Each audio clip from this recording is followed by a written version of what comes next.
About this mess called Real Housewives of Potomac. What's up, Latricia? What's up, was it Koku? What's up? I'm gonna wait for a few people to get in here and then we're gonna get into this. Yes. What's up, Miss Dale? What's up, CB Love? Yeah. What's up, Mary Jane's baby and Penelope? What's up, Stephanie? What's up, Diva? What's up, Fahid? Yeah. Yeah. What's up, Beyond the Salon? Y'all can hear me?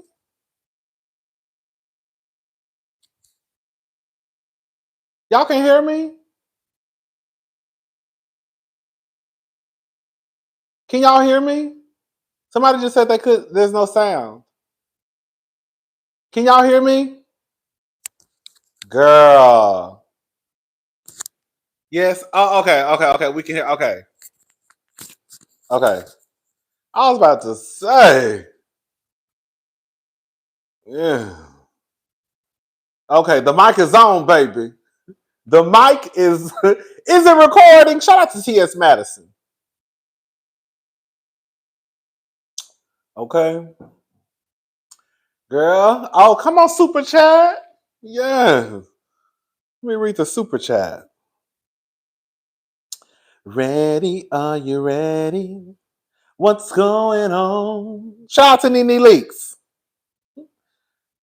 Voluptuous Scowl. Hey, Rodney and Cousins. Hey, thank you for the Super Chat. What's going on? What's going on? Shout out to Nene. Ready? Are you ready? Are y'all ready? Are you ready? Yes. Are y'all ready? What's going on? What's going on? Yes. Ready? Are you ready? Yeah, we about to get into some mess. Thank you, Aaliyah, for the Super Chat. Ready? Are you ready? What's going on? What's going on? Yes.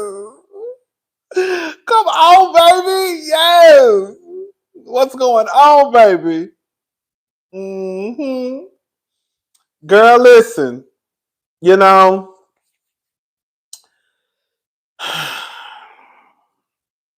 we'll get into it. We'll get into it. You know, but I don't know how to slow down the chat. I don't know how to do that. I don't know how to slow down the chat.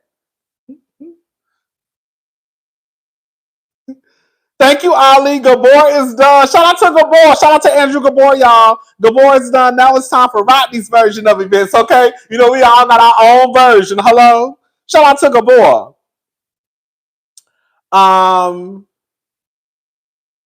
Thank you, Nietzsche. Be more. Did you get my note about the nail salon on Westland? No, I didn't.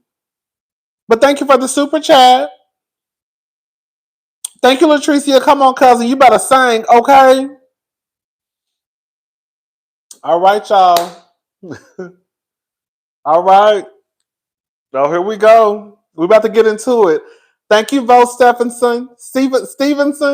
I couldn't wait for this live. Thank you for introducing me to the Diva and Jamie. Yeah, shout out to Erica De Niro TV and Jamie. That's me. Yes. All right, y'all.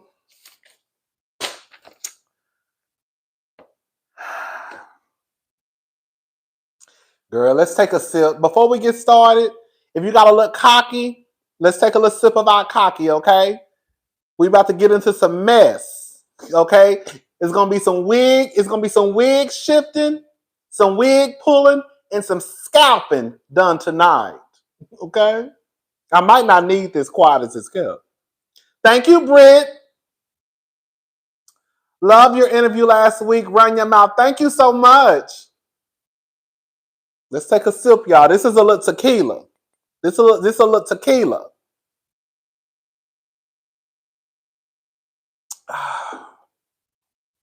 Yes.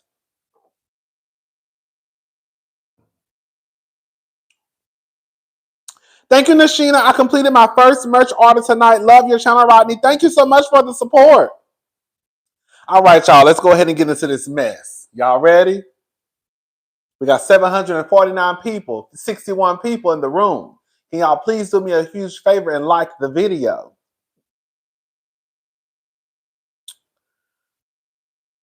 So Mia, here we go. Mia starts to talk about her. I'm going to take a screenshot. Mia starts to talk about her situation with Gordon and the paternity issue that she has. Mia says, and some of you even said this online, I forgot Mia said this, that she went the same route that I guess Neka was trying to go with the IUI. And so she mentioned that she did have an IUI, but because there was an overlap in the affair, that Gordon thought that the son may not be his. Now, I don't know nothing about no IUI, so shout out to the girls and boys who do. Why would you think, could that, like, why would you question, is that, like, would it be a question to have? Well, I guess so. Okay, I guess so, because I guess what she's trying to say is because there was a lap in the affair, that even with the she said IUI, right? That's what it's called. That there's a possibility that he thought that the child could have still been. She said IUI. That's what I Googled. What it comes down to is this, okay? I think that when it comes down to Mia and Gordon, that Mia and Gordon are both in on it together. One of you reminded me about last season. We cannot forget, as much as people want to put it all on Mia, that Gordon was in on the stunt in the show last year when it came down to him, Mia, and Jackie. They all tried to pull it might be a threesome. They might be sleeping with each other. I have said it. I'm going to say it again. Gordon ain't got no money. So it's not like Michael Darby who doesn't have to deal with the show. Michael don't have to deal with the show.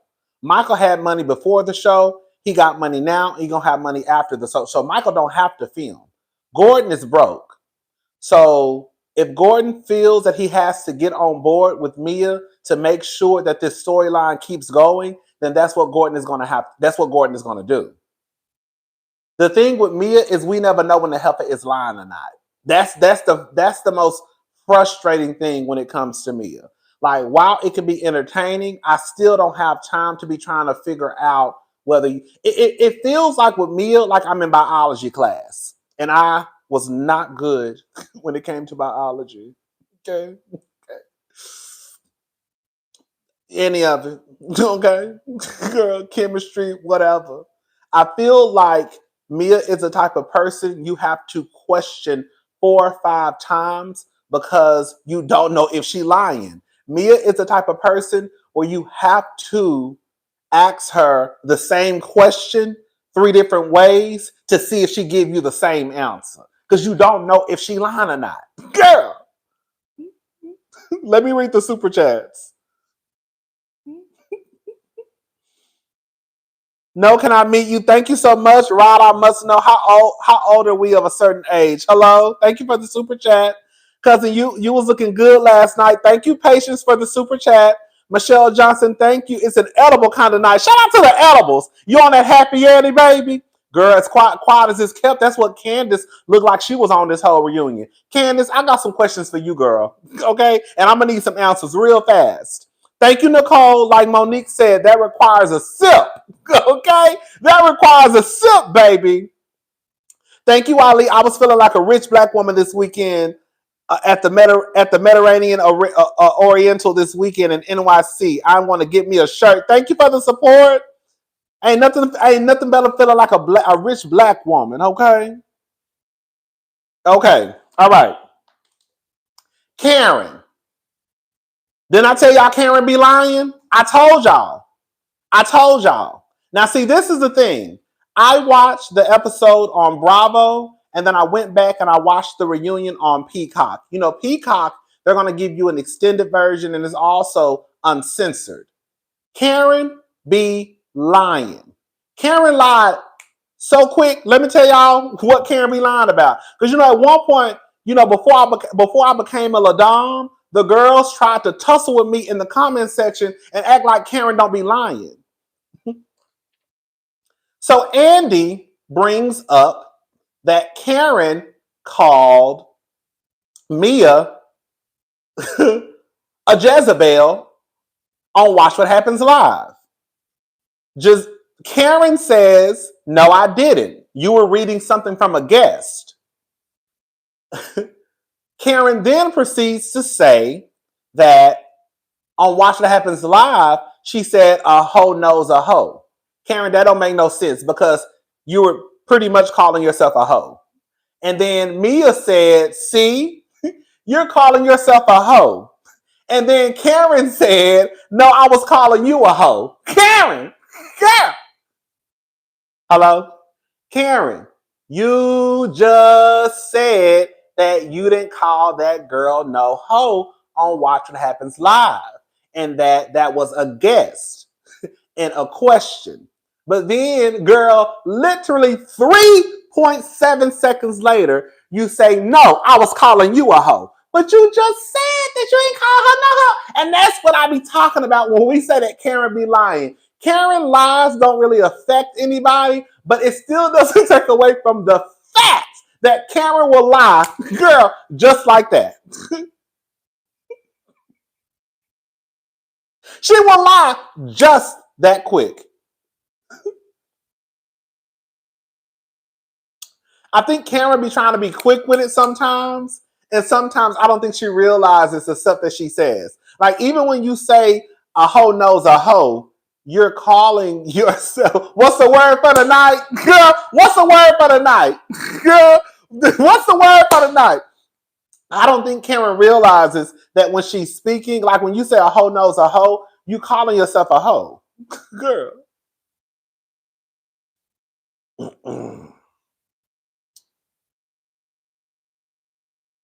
Thank you, Vio. It's pronounced Vio. Mia is pathetic. I believe she made the whole paternity storyline up. Thank you so much.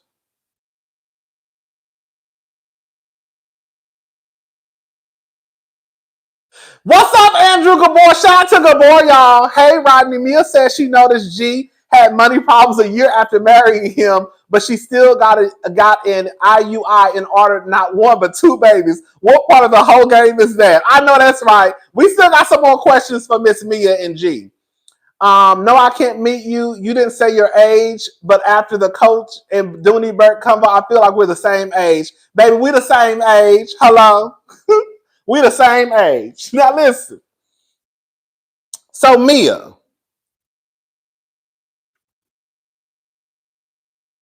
They start to go into Mia and her looking good, Rodney. Thank you so much, Rod on the Rod J. Thank you. Thank you, Tiana Bombshell. Candace disappointed me so bad because why are we crying over this colorist demon's colorist father? She wouldn't cry for Dorothy. I need Candace to unpack her people-pleasing, pick-me ways. Ooh, come on, baby. Come on. Come on.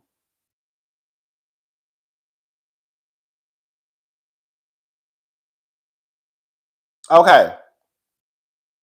So Mia says that her being with Ink has nothing to do with her situation with Gordon. It just so happened that it overlapped, right? They want to know, is it because he's old? They want to know, is it because of money issues? Let me tell y'all something. And I fully believe this. I really do believe this now. I remember Heather Dubrow saying this a couple of months ago, that she knows that women get on these shows, the housewife shows, so that they can hopefully become financially independent from their husbands, and then that way they can leave their marriages. I believe it. I used to always think that was crazy as hell when people said that. I was like, girl, no. But now I really honestly believe that. I think that Mia has been checked out of that marriage.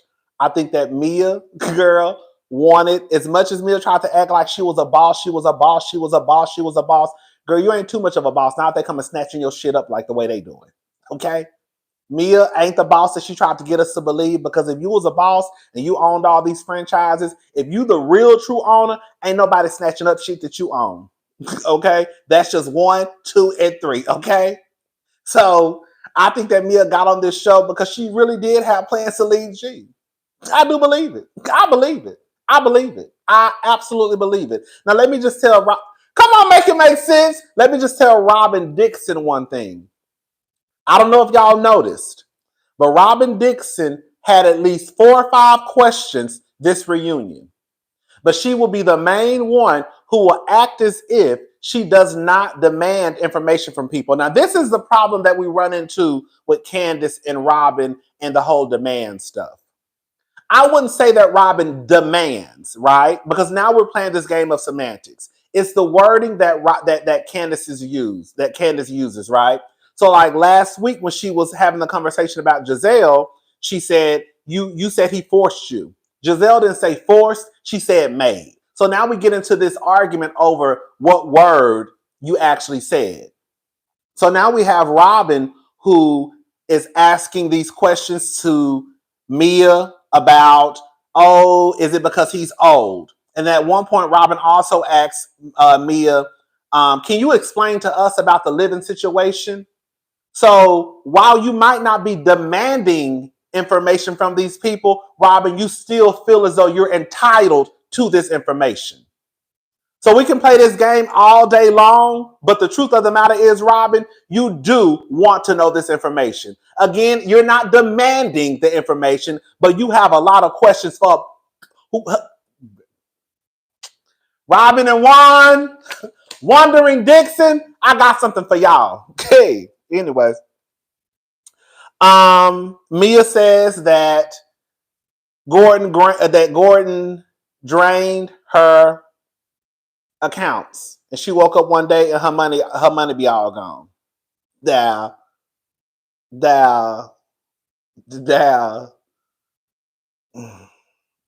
Mia, take a sip, y'all. Y'all take a sip. Hey, we got 1,312 people in the chat. Thank y'all so much for watching. Can y'all do me a huge favor and like the video? Let's take a chat. Let's take a sip.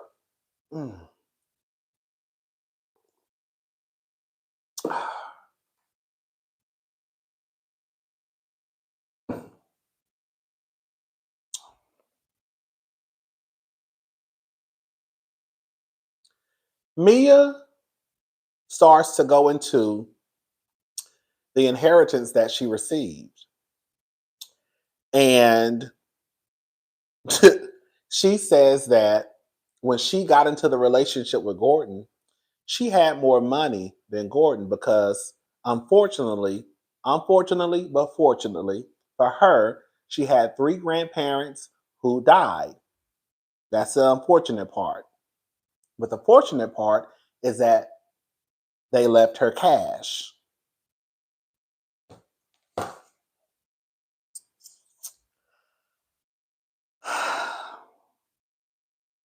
Thank you for the super chat. Link watched Baby Mama and the light bulb went off. Thank you, Art World.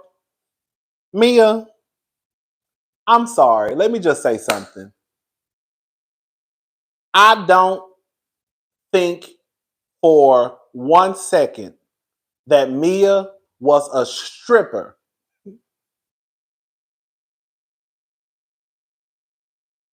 just because she wanted to be in a profession like that. I'm about to say something that may sound ignorant. I'm going to go ahead and say it anyways. I don't think anyone, and it's no shade to anybody who has to do what they have to do. Sometimes a girl or a boy or a non-binary, whomever you are, however you identify, sometimes we got to do what we got to do. But I don't believe that anybody goes into stripping, sex work, OnlyFans, just for fans, just because, girl, that's what they want to do. They're probably doing it because, girl, my back is against the wall and now I got to do what I got to do. I don't believe that Mia got three, girl, types of money, girl, from her three dead grandparents. And she walked into this relationship with Gordon with more money than him, but she still was low key selling pussy on the side. I don't believe it. I don't believe it. I don't believe it. I don't believe it. I don't believe it. I don't believe it. If you had all that money, you wasn't working at the strip club. If you had that type of money where you say you had more money than Gordon when you met him, you wasn't working at the strip club, girl. Nobody goes to be a stripper when they got thousands and tens of thousands of dollars in their account. Girl. Unless you already a stripper and that's how you came up on your money. I just don't believe Mia. I don't. I don't think Mia met Gordon, and I don't think that she had more money than Gordon. I don't.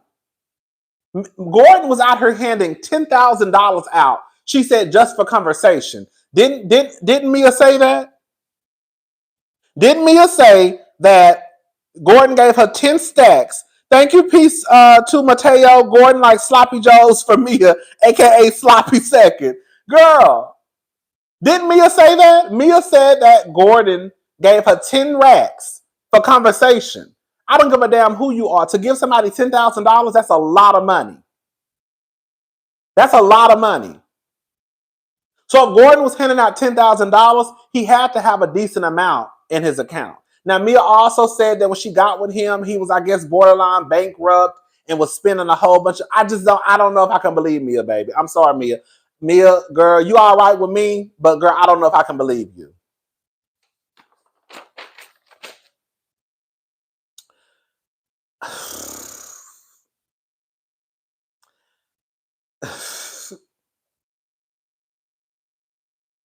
Mia said, you said Greg borrowed $10,000. You said Greg borrowed $10,000. Anyways, so Mia brings up, or somebody brings up, either Andy or Mia brought up that Wendy and Candace did not get in touch with Mia when she was going through what she was going through. I don't want to sound mean. I'm sorry. Girl, Mia, on some real shit, you really ain't going through nothing. If anything, they should have been low-key checking on G. Because from what it sounds like, you was able to go out here and cover. You the one who don't know who your baby daddy is. I'm not mad at Mia for leaving this man because he broke, but Mia, you done called Ghost and left this old man by himself. Why the hell did he need to call and check up on you? Man, you ain't no victim. You are not the victim, girl. Girl, you are not the victim. And this is where Wendy starts to get on my nerves. Now, Wendy, we got to do a little wig shifting for you, mama. Shade all day. Thank you. Mia be on General Hospital, Candy pregnant. Girl. So this is a problem with Wendy and Candace. But I also have to realize that their back is against the wall, right? So they want to know basically why. I think Mia asked a question. Again, I forgot who asked the question, but it's basically thrown out there that all of the ladies got in contact with Mia except for Wendy and Candace. Wendy starts to go into this whole spiel about, oh, girl. She says that G basically, I think they have a group chat, and G basically got in the group chat and called Mia every name in the book except for a word, except for a child of God. Girl, when they was talking, go back and watch. Once I was hollering when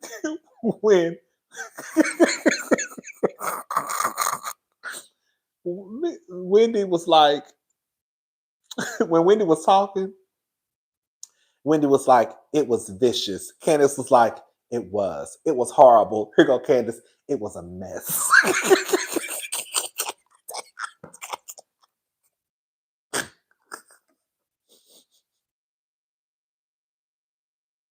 When I tell you I was cracking up. Yeah. So Wendy starts to go into this spiel about them being, that if she wanted to really go after Mia, basically, she could have. But the love and the respect that she has for Mia, right? And as a woman, she didn't do that. Now let me just pause the calls right there. Because you know who would have went into this season with that information? Y'all already know who would have went into that. Miss Jizzy and Ashley. And I'm gonna go ahead and just be honest with y'all. If I had that information, if I was one of the girls and I knew, and this Miss Thing almost threw me into the Atlantic Ocean, yeah, girl, we did have a conversation. Girl, I don't care. Now I'm pissed off all over again, and I got this tea. Girl, I would have went into that reunion. Not even the reunion. I would have went into season 8 and had Mia's head spinning with all the information that G had just told me. And remember how Jazelle told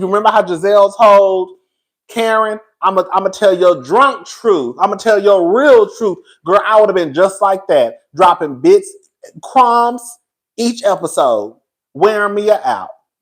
Yeah, we talked about it. Yeah, I said I want the girl. No, but see, again, this is where Wendy has to try to act like the bigger person, right? I have to then say I have love for you, girl. Dr. Wendy, girl, if you watch this video, girl, you know you don't fuck with Mia, girl. Girl, you know you don't fool with Mia. You only deal with Mia because, girl, you have no choice because that's your coworker, and the name of the game is conflict resolution, right? We know you don't fool with Mia. You don't talk to Mia outside of the show. You don't hang with Mia outside of the show. But now, this is where I say their back is against the wall. Wendy and Candace just can't outright say, I don't fuck with her.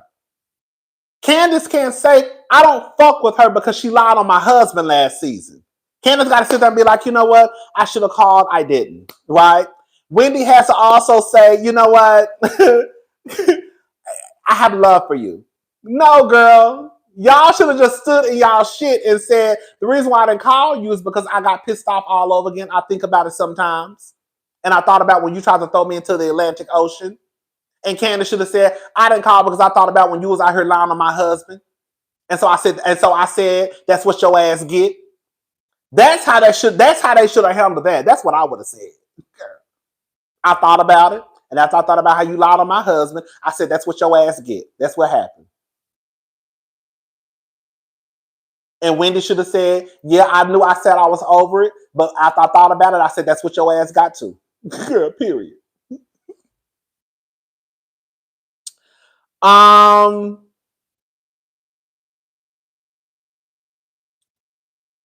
Jazelle and Jason. I don't believe for 1 second that Jazelle and that boy are dating. I don't think they ever had sex. I don't think that boy, Jazelle is a nice looking woman, right? Jazelle is a very nice looking lady, but I don't even see Jason getting an erection for Jazelle. I don't. Jason gives me, he likes white girls or whitewashed black girls. No tea, no shade. I don't get nothing from that boy that gives me that he would be remotely attracted to Jazelle.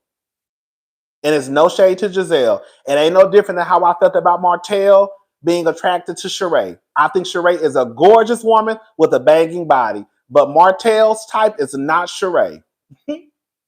Martell's type would be Portia, would be Shamia, but it wouldn't be Sheree. I don't think Jason and Jazelle are a thing. I think it's fake. I don't think they ever had sex. None of that. Okay.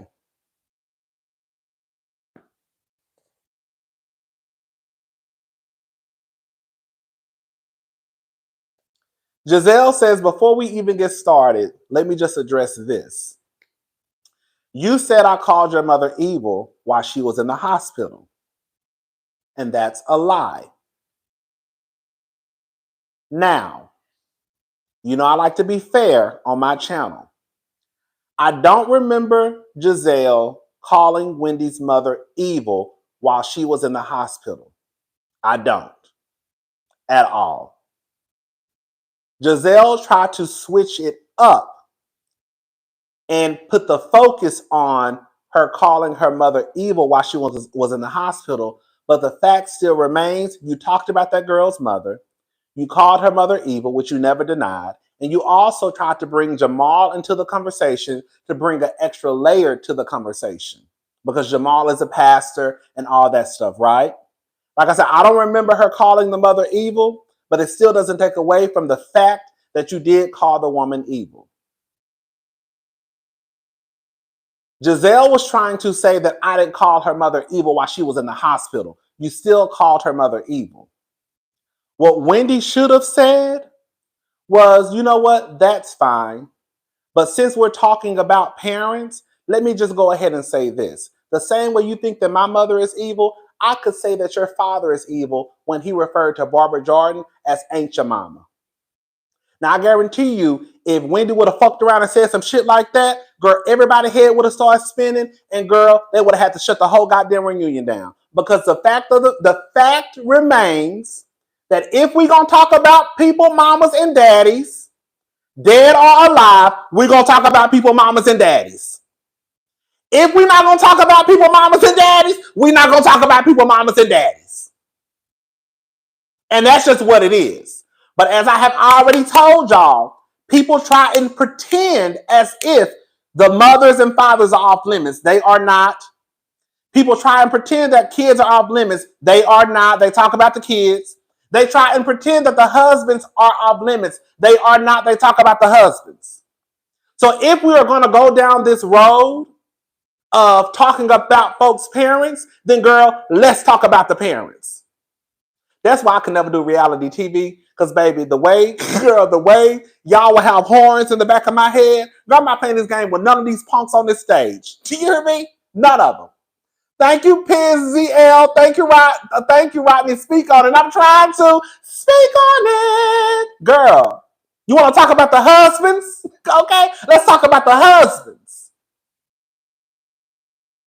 Now, if Wendy would have said some shit like that, I guarantee you everybody would have got the message about when you call people's parents evil. Don't nobody want to hear nobody call their mother or father, especially if you care about them. Now, if you don't give a damn about your mom or your daddy, that's one thing. You know what I'm saying? You can call my daddy evil. I wouldn't give a damn. I don't know the nigga anyways. But if you fuck around and call my mama evil, then girl, we might have to have some words.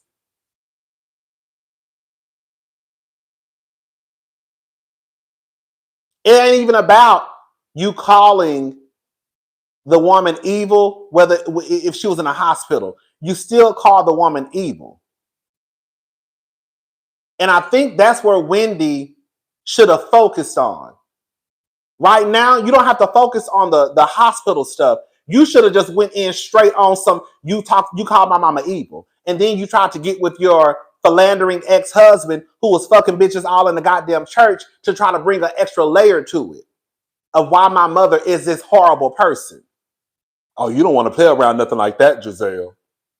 Thank you, Jay. Hey, cousin, get her. Thank you. That's what Jazelle tried to do. And another thing that we also have to address is this. Wendy was not talking about her father. She could have. Wendy was not talking about her father. Jazelle didn't even know the extent of her father's illness. So when Jazelle found out that her father was ill, she didn't know that much information. She literally said it on the show. She had just found out. So for people to have this thing of Wendy should have responded differently when Mia told them that her father was in the hospital, in that moment, Wendy was absolutely right. Even though Wendy's mother ended up in the hospital due to complications from the elective surgery, it still doesn't take away from the fact that her old ass ended up in the hospital due to complications from the elective surgery. We're also not going to sit here and pretend as if people don't die from complications from elective surgery. It does not matter. People die all the time from plastic surgery, if that's what she had, right? We hear stories all the time. Wendy's whole point was, regardless of what the fuck it was, when my mama was in the hospital, y'all didn't give a damn. It doesn't matter why she ended up there, how she ended there. Thank you, Joan Rivers passed away. Tamika Foster almost died and went to glory. Kanye West's mama died. So we're not going to act like people, regardless if it's elective surgery or not. People die all the time. And I think that was Wendy's point in that conversation. Y'all want me to have sympathy because her daddy is in the hospital. But when my mom was in the hospital, y'all didn't give a damn. Y'all laughed and still talked about my mama. And still tried to push this narrative that my mother is this horrible person. That was Wendy's whole point. Let me read the super chats. Thank you, Kendra S. Thank you so much for the super chat. Let me see. Okay. I think that was the only one. Oh, no. Okay, yeah, that was the only one. Okay. Okay, we good. But yeah, Wendy, you didn't even have to really go down that road of you called my mother evil while she's in the hospital. You should have just focused on the fact she called your mama evil. Okay? Candace starts crying. This is the thing, right? We have to realize that we are all different. I am a crier. Okay? Y'all already know. Y'all done seen me, girl, have full-on breakdowns. Thank you, Total Insight. Get them, Rodney. Tell it, baby. LOL. Thank you. Y'all have seen me have full-on breakdowns on this YouTube, right? Thank you, Aaliyah. I think Jazelle's beauty is overrated. She has a very nasty spirit. Thank you, Aaliyah. So there's nothing wrong with crying. Candace cries a lot, right? And I think at this point, we know that Candace is a crier when it comes to the show. So Candace crying because Jazelle is talking about her father, I don't think that's too weird. I don't think it was a problem. I'll tell you why. This is what Candace needs. Well, I guess it don't matter anymore. Jazelle, you're frustrated when you're talking and you say that Candace and Wendy are rolling their eyes at your daughter while you're speaking about her, which is not the truth. It don't matter what you was talking about, Candace and Wendy, we're going to roll their eyes because, girl, just like Candace said, I don't like you. It ain't got nothing to do with grace. It just got to do with the fact that something is coming out of your mouth. Whatever's come out of your mouth, I don't care. I just know your mouth is moving. I don't like you, so I'm rolling my eyes. But then you also get irritated and say she's trying to make it about her when she's crying because you're speaking about your dead father. Girl, like at that point, Candace, girl, you should have just got your motherfucking phone and got on Instagram.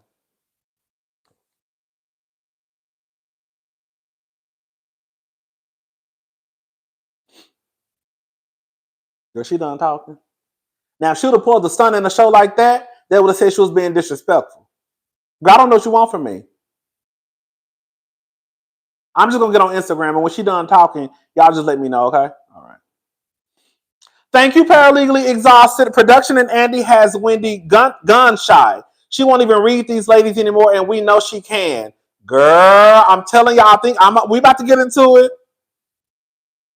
Kendra S. Thank you. I am in the Army and deployed to a combat zone. Oh my God. Away from my kids, and you give me something to look at forward to in these times. Thank you for your service. Shout out to Kendra S, y'all. Thank you so much. All in, thank you for the super chat. When Dr. Wendy told them that her mom was in the hospital while at lunch in Texas, no one offered concern. Jizzy asked why Dr. Wendy was making it about her. Thank you.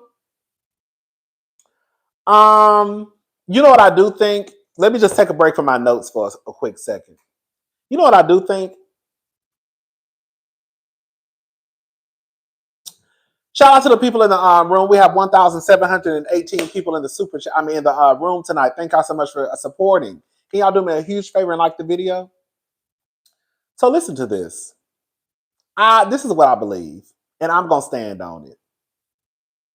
I really do believe that they pulled Candace to the side and they talked to Candace.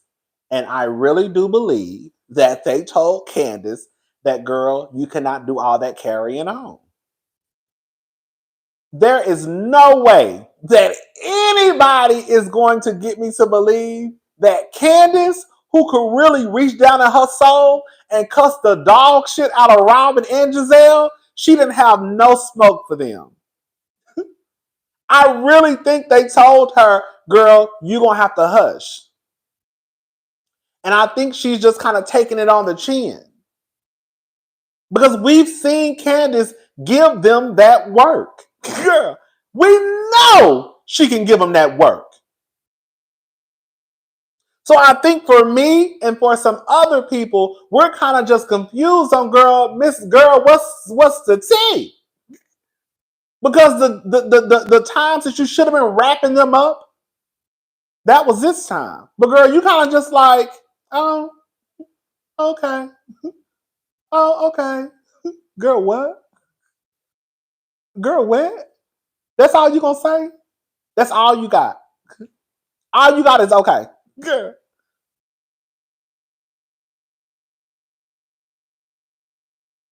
Ooh. Thank you for the cash app, Donald LeQ. Oh, God, messed your whole name up. Thank you so much. Okay.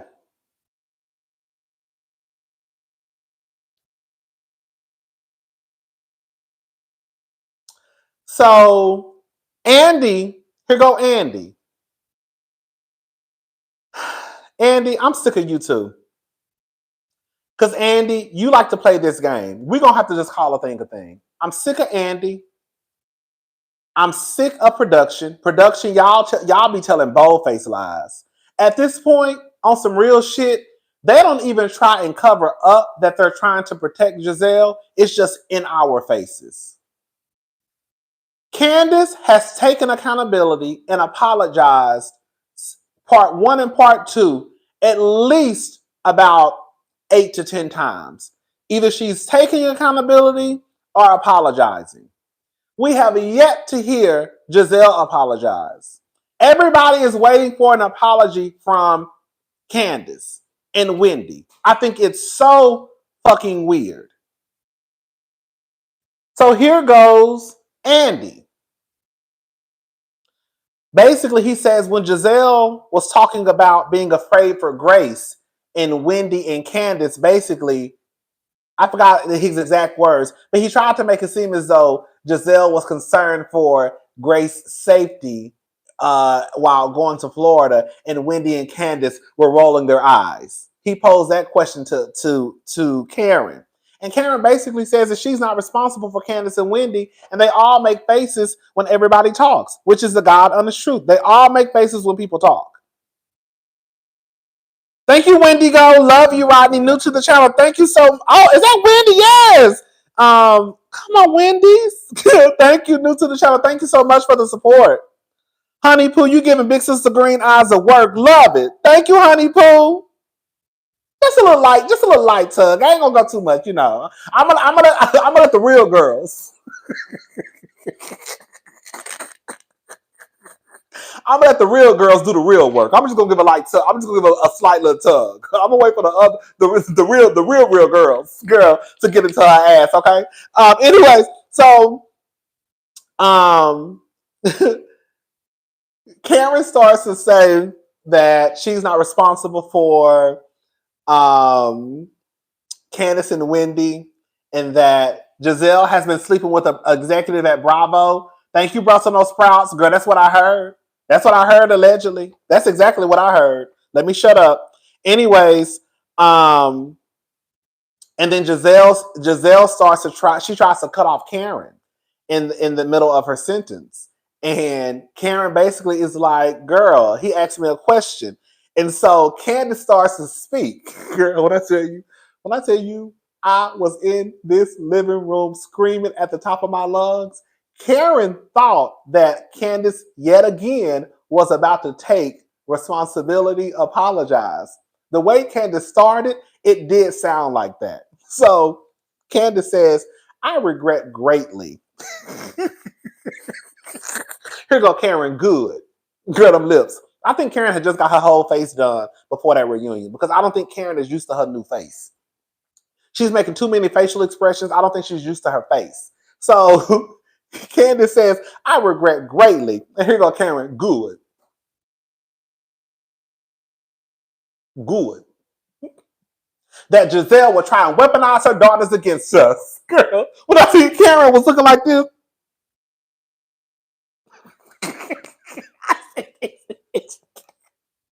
can you talk? Girl, you thought that Candace was about to apologize again. Girl, you thought that Karen was about to apologize. You thought that Candace was about to apologize again, girl. She gagged you. Candace said, not this round. Not this one. Not this one. What's it, Karen was? Girl, them lips. Girl, them lips got a mind of their own, girl. I said, oh my God.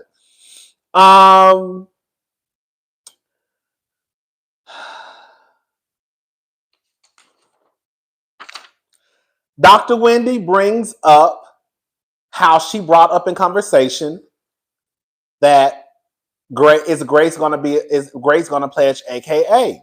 You know, Jazelle is an AKA, Wendy is an AKA. And Jazelle says that never happened. Candace also says, I also mentioned something too, which I remember Candace mentioning something. I remember that. Hold up. Did you thank you, Jolie. Yo, did you catch the clip on Twitter where Candace basically quit on air and Jizzy said, get out here, and Candace responded, I'm out? Sure did. We're gonna get into it. Thank you for the super chat.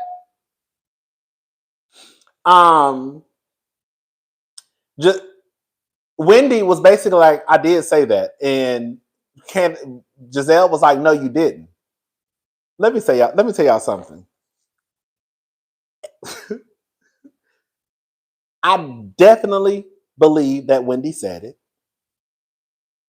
At this point, again, it's clear as day.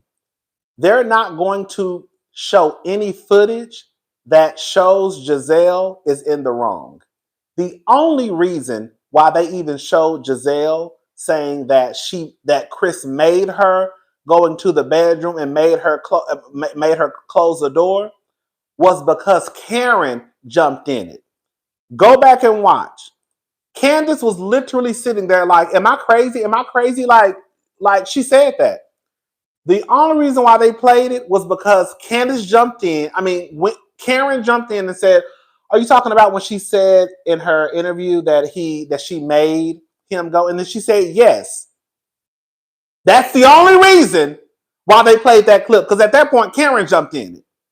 If Karen wouldn't have said anything, they wouldn't have showed that clip. And that's when they got into Andy's ear.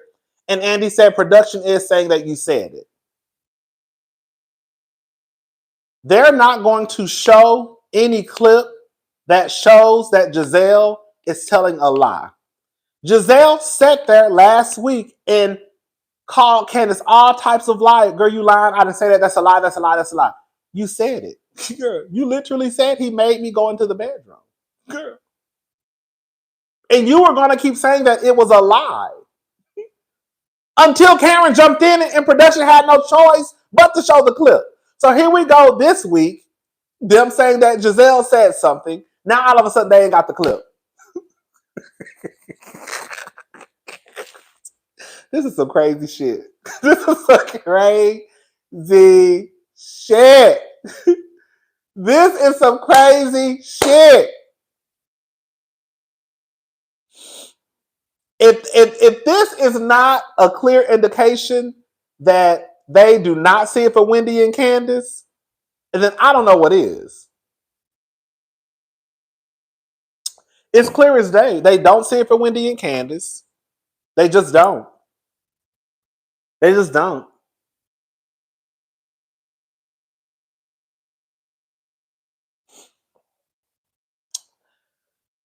Candace, she talks about her lump. It's gone. So shout out to Candace. Make sure y'all all go and get checked, okay?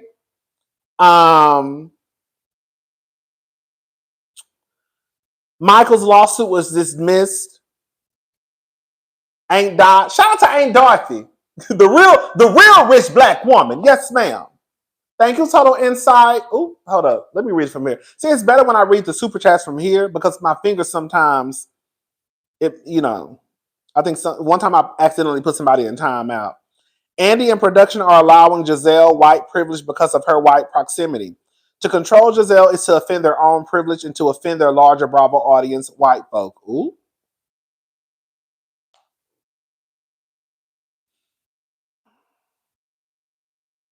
Thank you, Shania Moran. I have realized Jazelle just truly doesn't know how to react to emotions, her own or others. When emotions are present, she is unable to truly understand them, and you see she became uncomfortable. Thank you.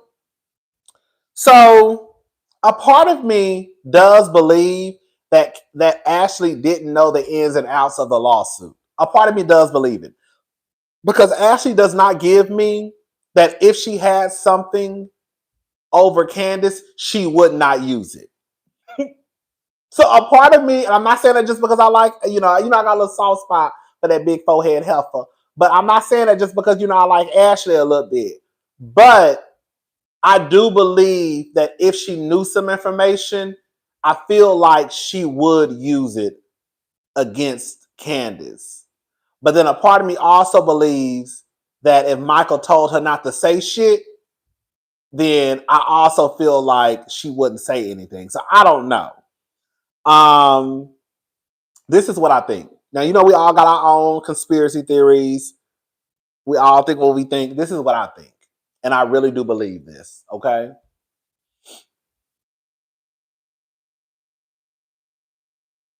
Andy proved there is colorism by asking Karen light skin to keep her brown skinned friends Wendy and Candace accountable for another light skinned Jazelle. Thank you, Miss Hillary. Monique had the same situation. Jizzy showed her ass on the season 5 reunion. When they edited all out, Monique realized the deck was stacked and left. Thank you, Chateau. Is that Chateau? Yeah, because season 5, they didn't even show. Jazelle had a whole meltdown at the reunion, and they didn't even show that. This is what I think is going on with Ashley and Michael. Thank you, Michelle Johnson. This wasn't a reunion. It was a hatchet job, okay? This is what I think is going on with Michael and Ashley, and I really do believe this. I believe that in order for Michael not to appear on the show and for Ashley to keep her job and for them not to question Ashley about why Michael is not on the show, I really think they got together and concocted this story to make it seem as though they were actually getting a divorce, when in reality, I don't think that Ashley and Michael are getting a divorce. I think they said, Michael got enough money, right?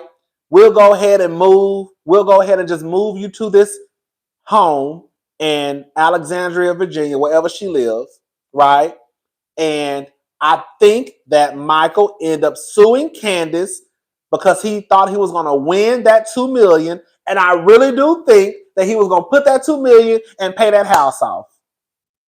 I really do believe that. I don't care. That's just what I think. Now, that might not be the truth, but that's just what I think.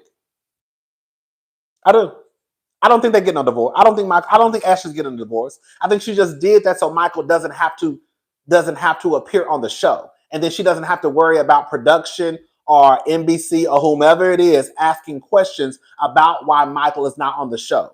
If you say that me and my husband are separated, then they're not going to ask any questions because they know that, girl, when you're separated, he's not around.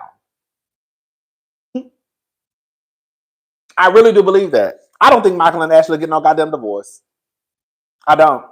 I think this is all just a scheme. Just so he doesn't have to appear on the show. And so that Ashley can keep her job.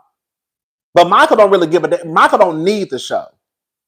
He's doing Ashley a favor. Like, okay, girl, we'll just pretend we getting a divorce. We'll go and get this we'll go get this house on the other side of town. It'll make sense because now we have kids. We can say that you want your kids to have a backyard to play in, all that stuff. I really do believe that's what happened. But that's just me. Oh, girl.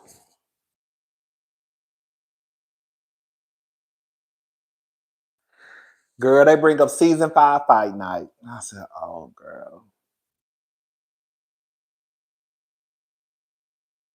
Y'all know my nerves got bad as soon. Girl, bitch, what I tell y'all? My nerves got bad as soon as they mentioned season 5 fight night. I said, what in the hell? Why are we going back down this road? I don't want to go down this road. I don't want to go down this road. I don't want to go down this road. I don't want to go down this road. I don't want to go down this road. Y'all know season 5 did a number on me, baby. Oh.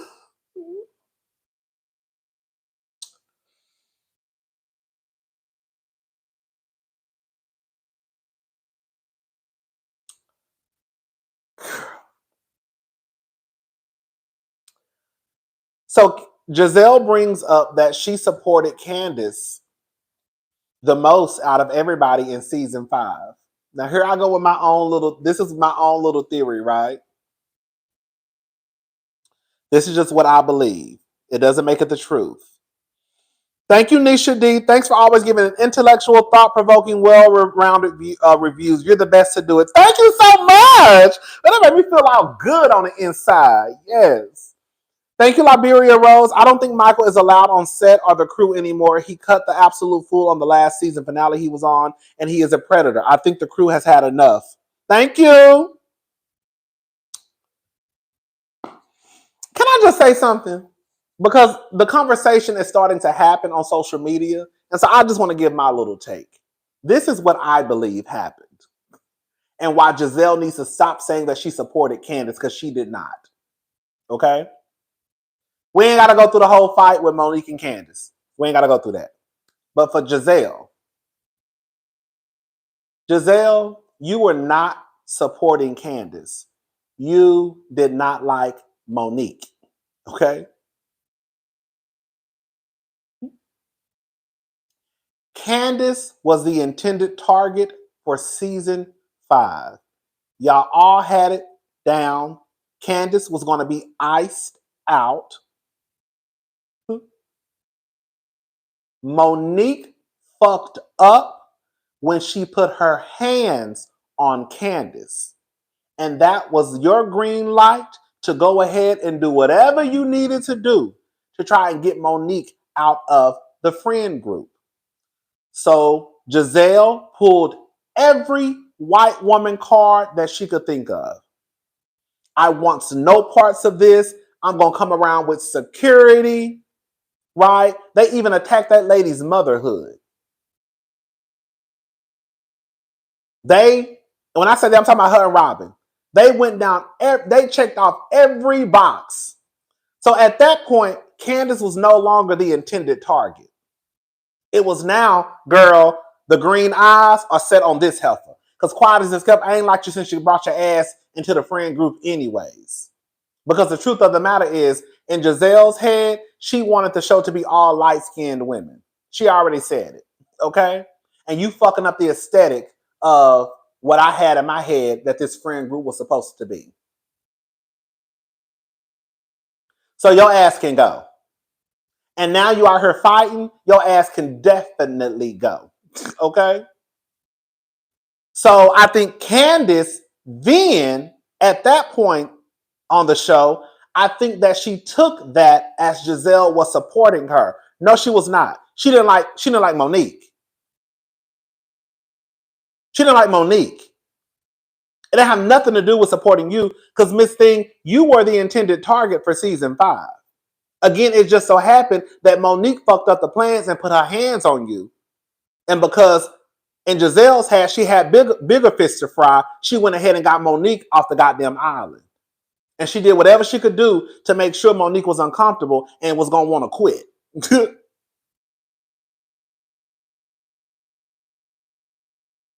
Another thing, I want us to stop having this conversation about Dr. Wendy taking the green eye bandit side. Let me just say this. Dr. Wendy's first season was season 5. Her and Candace were friends. Now, were they friends in real life? I don't know. We know they like to put the girls together and say they friends. She was introduced as Candace's friend. If my first time meeting you, I see you and you have put your hands on my friend, my loyalty is to my friend, not to you. I don't even know you, girl. I just met you a few weeks ago. And now I see you, girl, banging my sister's head with your fist. People took that as if Wendy was siding with the green-eyed bandits when one, Wendy was siding with herself because Wendy has said that she's against violence. That's one. And then two, she was also siding with her friend Candace. It had nothing to do with the green-eyed bandits. There are too many people online saying that Wendy jumped on the green-eyed bandits bandwagon. No, she did not. If you are someone's friend and they bring you into a friend group, and then you see your friend is attacked by someone in the friend group, are you still going to try and get to know that person?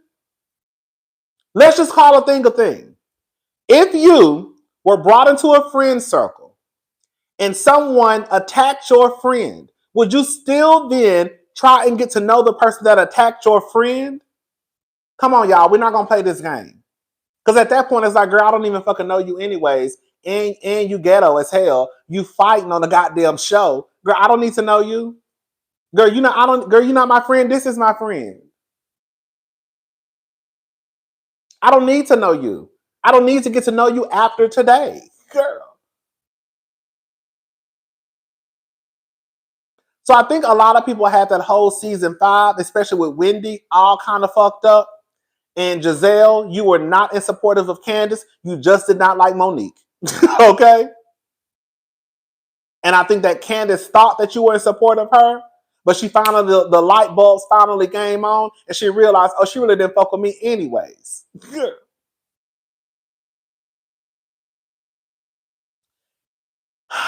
Did y'all hear when Jazelle said, get out of here, and then Candace said, oh, I'm out? Girl, I swear to God, I really think that's when Candace decided that she was done. When Jazelle said, get out of here, and then Candace said, oh, I'm out. I really feel that is when Candace said, girl, fuck y'all, I'm out this hoe. You have to watch it on Peacock. It's on the extended version. It's basically during the conversation. If you watch it on Bravo, they're not going to show it. You have to watch it on Peacock, and it's basically during the conversation that they have when they're talking about season 5 fight night. Thank you, Sasha C. After Neka made that comment about Juan, she next, baby. Production. Y'all some lying ass, bald head scallywags. When I tell you I cannot stand production, y'all do a piss poor job. When I tell you them motherfuckers will put some shit out and girl come back and then show it again. Remember at the beginning of the season, production showed us a text message or a message from Candace that said, "Are you mad at me?" Remember they did that shit? Well, now them raggedy assholes came back and now they showed us that the "Are you mad at me" was actually a part of a conversation that her and Robin were having because Robin felt some type of way about looking like a white woman. God, I said, bitch. I said, hold up. As soon as they showed the "Are you mad at me?" I said, girl, they tried to make it seem as though, girl, Candace said that for a whole nother situation. Now they're showing us a full conversation about why Candace said, "Are you mad at me?" Ooh. This is what I be talking about. When they think that the viewers are dumb. Bitch, we've been watching reality TV for too goddamn long. This is not the first season of Real Housewives of Atlanta where we just don't know shit. Real Housewives of Atlanta has been on for 15 seasons. Potomac has been on for 8 seasons. Love and Hip Hop has been on for, girl, how many seasons? Girl, at this point, we know how reality TV works. Y'all just plaster anything across our screens. But the thing is, production doesn't care because they know that when it comes to Candace and Wendy, they can literally put on the screen anything that they want to. And the people that hate Candace and Wendy are going to eat it up.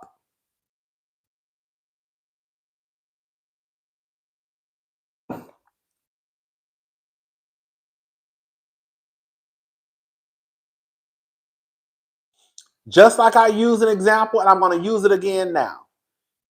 When Candace asked Wendy, how old is Lebe eBay? And Wendy said, I don't know. That's her friend. And then Neka responded, oh, so you don't know Lebe? You don't know Lebe?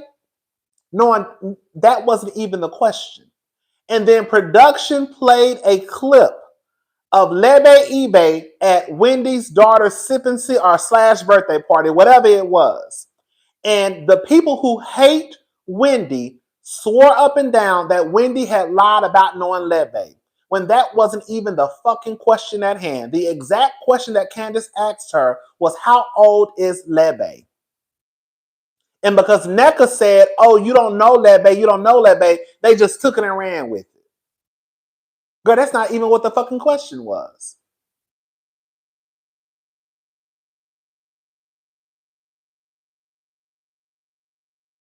That clip had nothing to do with the conversation that was going on between Wendy and Candace.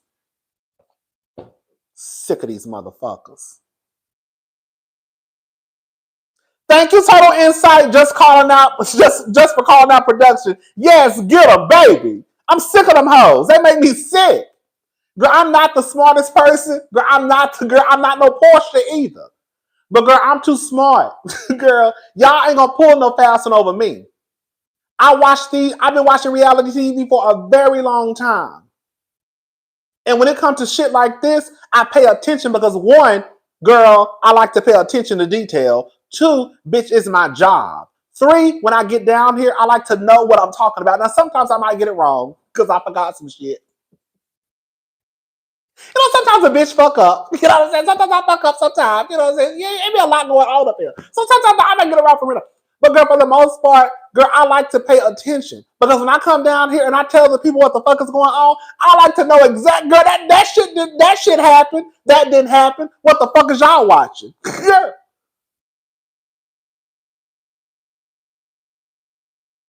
The Portia, now why am I in this? Right. Portia ain't got shit to do with it. You know I'm gonna bring her into it anytime.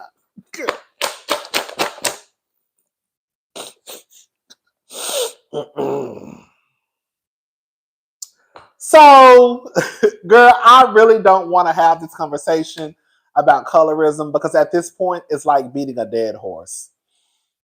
I have come to the conclusion that there are black people out there, whether you're dark skinned, light skinned, brown skinned, there are biracial people out there, girl, whether you dark skinned, light skinned, that just, I don't think they believe in colorism. I don't. Robin has the nerve to sit up there and cry just like a white person. It's about to get real uncomfortable in here for some of you. Sorry, but we got to call a thing a thing. Robin starts to cry because she says that the conversation about colorism makes her uncomfortable.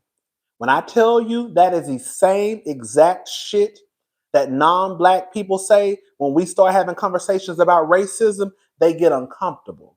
You get uncomfortable because the fact of the matter is, you know, you benefit from it and you don't want to acknowledge it.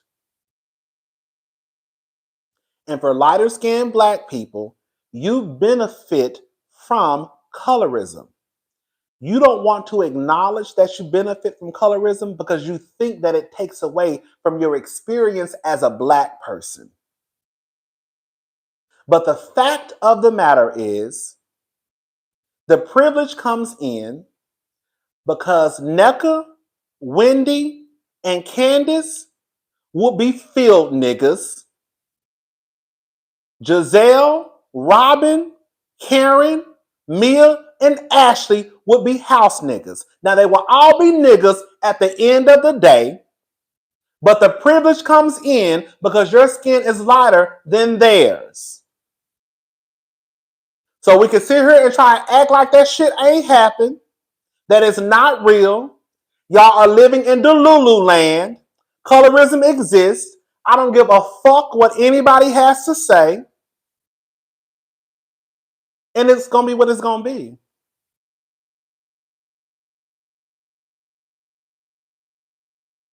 Robin says that she gets into it with all of the girls. And this is the problem, right? The problem is this.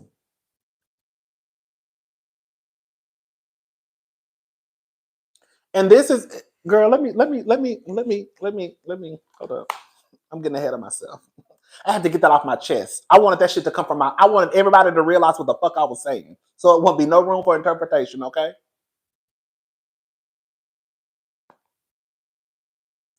Let's listen to what Dr. Wendy had to say.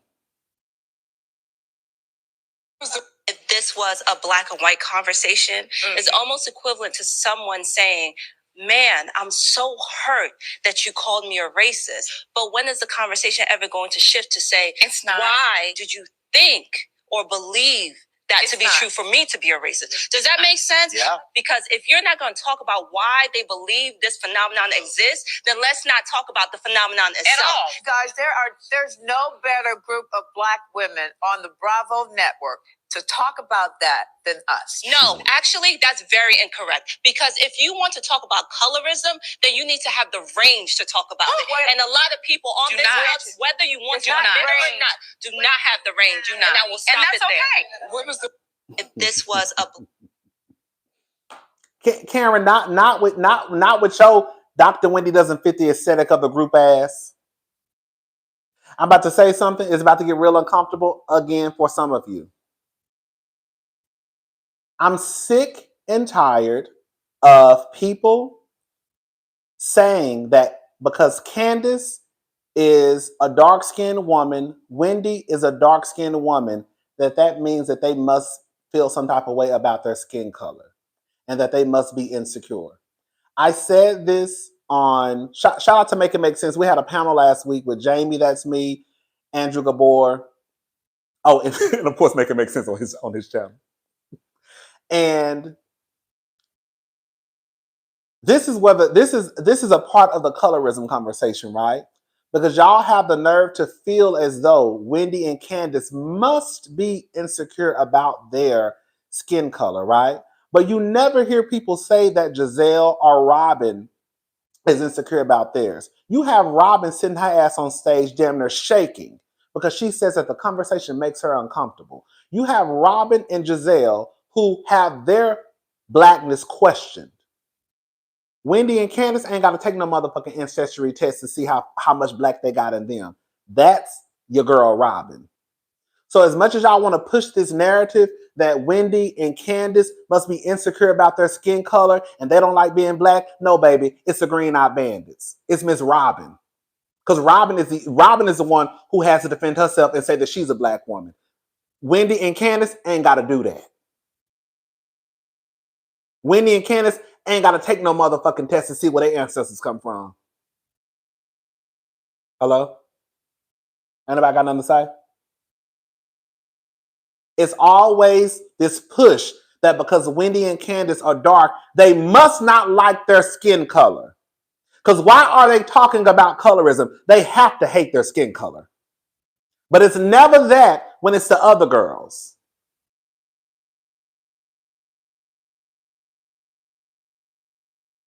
You got to get that off my motherfucking chest. We wrapping everybody up tonight. Everybody getting a wig tug, a scalp, a wig pull. We wrapping everybody up tonight. Okay. Now I want to play this clip too. This is another clip. Let's play another clip from season 1 reunion. Let's get into how the conversation was introduced to Potomac. All right. This is one clip.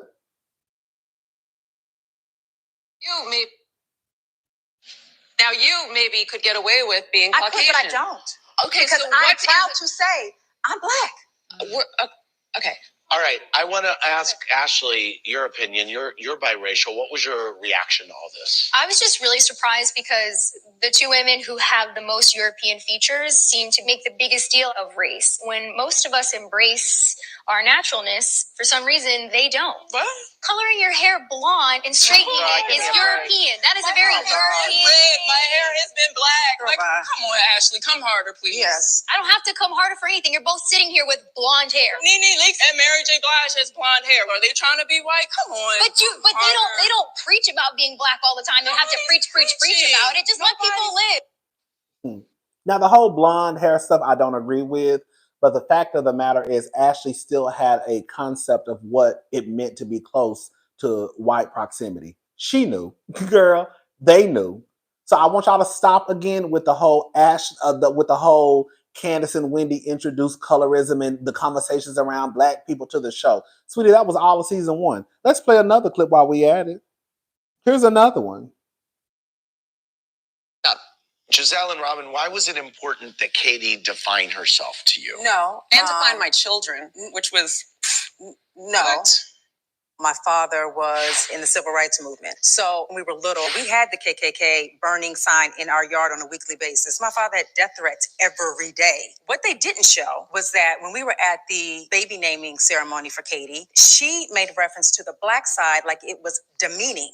Like, oh no, I would never be such a considered liar, black. Jazelle. If you're half black, 1/4 black, 2% black, be proud of that. Are you not proud of it? I have no idea what she's talking about. And once again, it's like, why would you come to someone's house for a religious naming ceremony, then go outside and go in on them and challenge them about we didn't what go in. is your... We didn't go. We just asked you a simple question. And then for Robin to bring up, okay, well, when your girls are older, what box are they going to check? Now, this is coming from Miss Robin, who was just crying, talking about she gets so uncomfortable.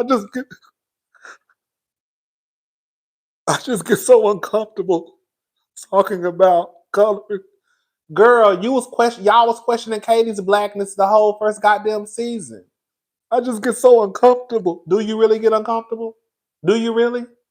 I can't tell. Oh, okay.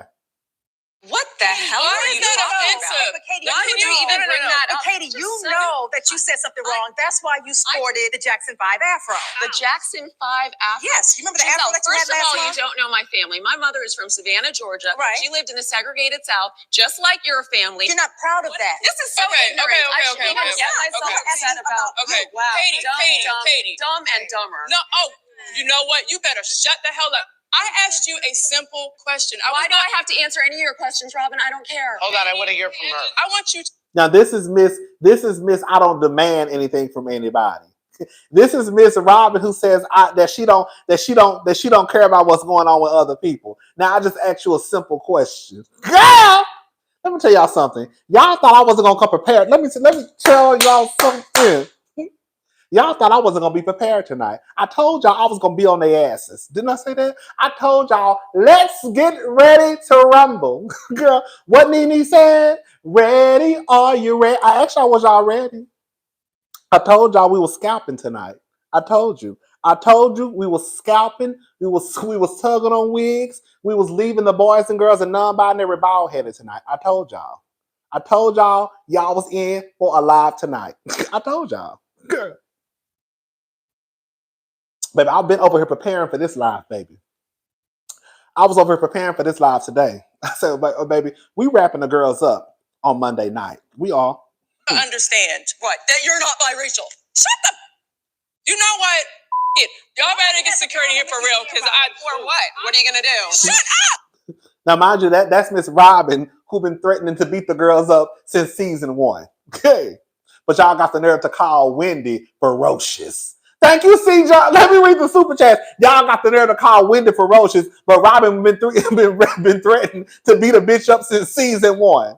We got 2,070 people in the super chat. Thank y'all so much for watching. Can y'all do me a huge favor and like this video? Thank you, Trump. Correct. Was it a slip up when Ashley said she rubs Michael's feet every night? No. Exactly. Thank you, C. John, the gamer. This review is everything. Thank you so much. Thank you, Dehandi07. Yes, bitch, come through with the receipt videos, and I am. Thank you, Tamara, for the super chat. Thank y'all so much. All right.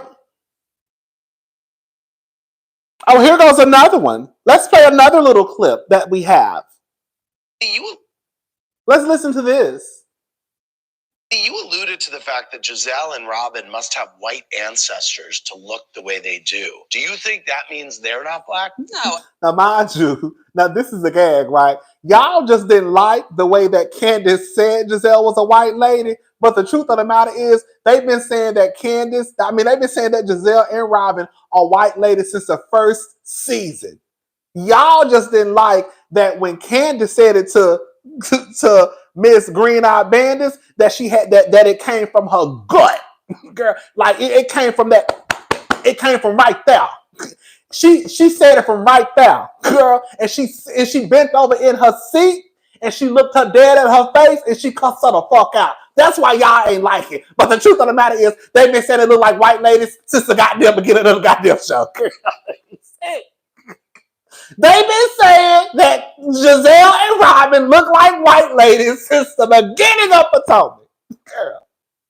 I'm really Let me rewind this clip. You alluded to the fact that Jazelle and Robin must have white ancestors to look the way they do. Do you think that means they're not black? No, I'm really surprised that they're so obsessed with skin color and racial identity. I feel like every single time I do or say anything, it's like, Katie, you're not being black enough. Or Katie, how black are you feeling today? I don't wake up in the morning and go, oh, it's a Wednesday. How black am I feeling? Let me get my black meter out and measure how black I am. That's so dumb. Like, I don't walk around having race on my mind constantly. My family certainly isn't like that. There's no one black person who's married to another black person. It's all mixed up.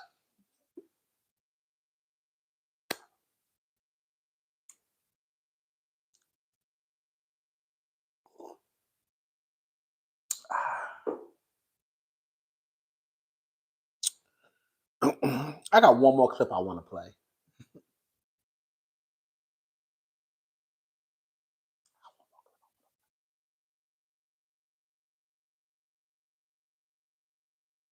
Are you aware that half of my family is white? Katie, so you're talking about my father, my grandparents, my cousins, they all don't like me?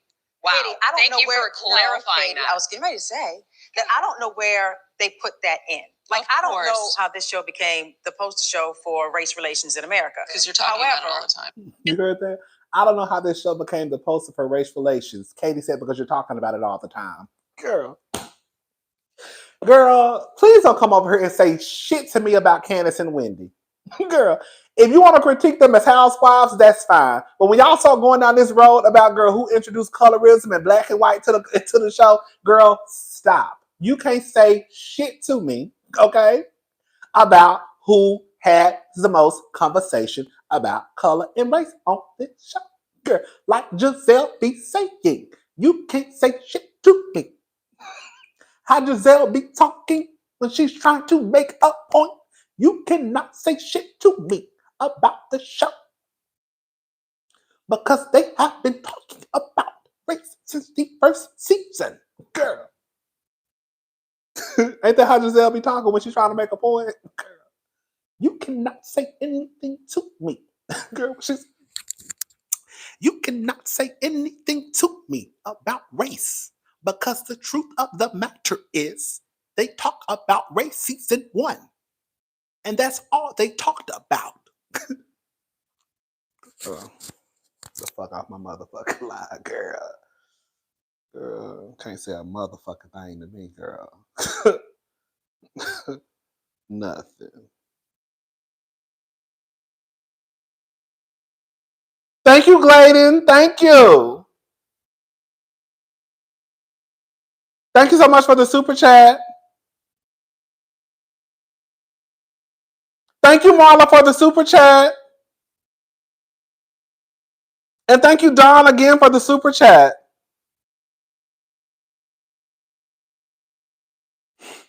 All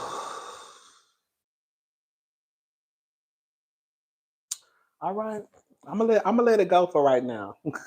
I'm gonna let it go. Let me shut up. I know some of the girls is hot.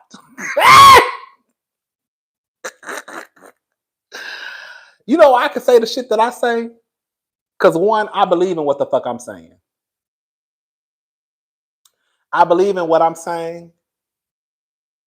I know for a fact. Okay, not a fact. I believe in what I'm saying, and a lot of the shit that I'm stating is facts. Okay? Let me shut up. Let me read the super chat, child. I ain't trying to get nobody started tonight, child. No, some of y'all over there, girl, rocking back and forth. Thank you, Jay. Rob said the people know she's black when she speaks. I know that's right. Thank you, Total Insight, Rodney. You gonna take all my damn money tonight for preaching, baby. Well, girl, if you gonna give it, thank you for the blessing, girl. I ain't never turned down no blessing, okay? I'm paying my offering. Preach, preacher. Baby, you going in. Free the children. Get them off the plantation, okay?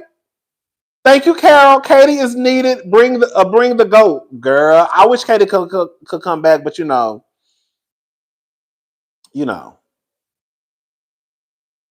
Katie, is going through some things right now mentally. So I wish Katie would have been a good addition to bring back if everything was together, but I don't think she's ever coming back.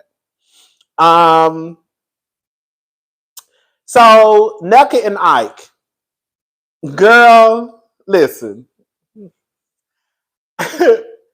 Neka be talking to that man so rough to me, like on some real shit. You know how like Candace used to get into it with Chris, but Chris would always respond to Candace. Y'all remember that? Y'all remember how Candace used to cuss Chris out, but Chris would cuss her ass right back, or he would tell her basically to shut up and watch how he talking to her. Girl, talking to him. Like I feel like with Neka and Ike, Neka always talked to Ike crazy, and Ike just shut completely down. So they're in the back. And I really felt like Ike wasn't doing nothing wrong. I think Ike was trying to be supportive and tell her to talk up for herself. If not, then he might have to talk up for her. And then she got pissed off and was like, if you're not going to be here to support me, then you can go wherever Juan Dixon is. I said, what the fuck? Girl. I said, you give it, God, that's a lot. Thank you, Shawnee Pants. Jizzy speaks like that when she's telling the fat face. Was it Face on Lie? I was waiting for the clip where she admits that she can pass for white. Okay, I had it. Huh? Jizzy said it out of her own mouth. Jizzy said that she knows she could pass for white. That's what she said. So she knows that she has a proximity to whiteness that some of the viewers don't want to admit. Jazelle knows it. Jazelle knows that with her aesthetic, she has a proximity to whiteness. She knows it. It's just that some of the viewers don't want to accept that fact. Okay. So the men come out, and Eddie lets the people know that he has $2 million in sales in the last 6 months. So shout out to Eddie. You saw Wendy sitting there with a little smirk on her face. I said, I know that's right. Girl. Okay, let's lighten up the mood. That's really good. 2 million in sales in 6 months. Eddie and Wendy, when I come to DC, can y'all take me out to eat? I know y'all got it. Okay. Yeah, can y'all take me out to eat? No, that's okay. That's okay. Never mind. Because the girl's going to say I've been bought. Never mind. I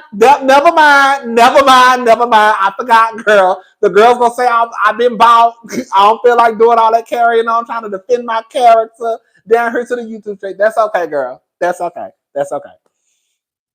Hold up. Okay. I got a whole family when he's gone. That's why he don't care how she talk. Ooh, thank you, love. 211-215. Girl.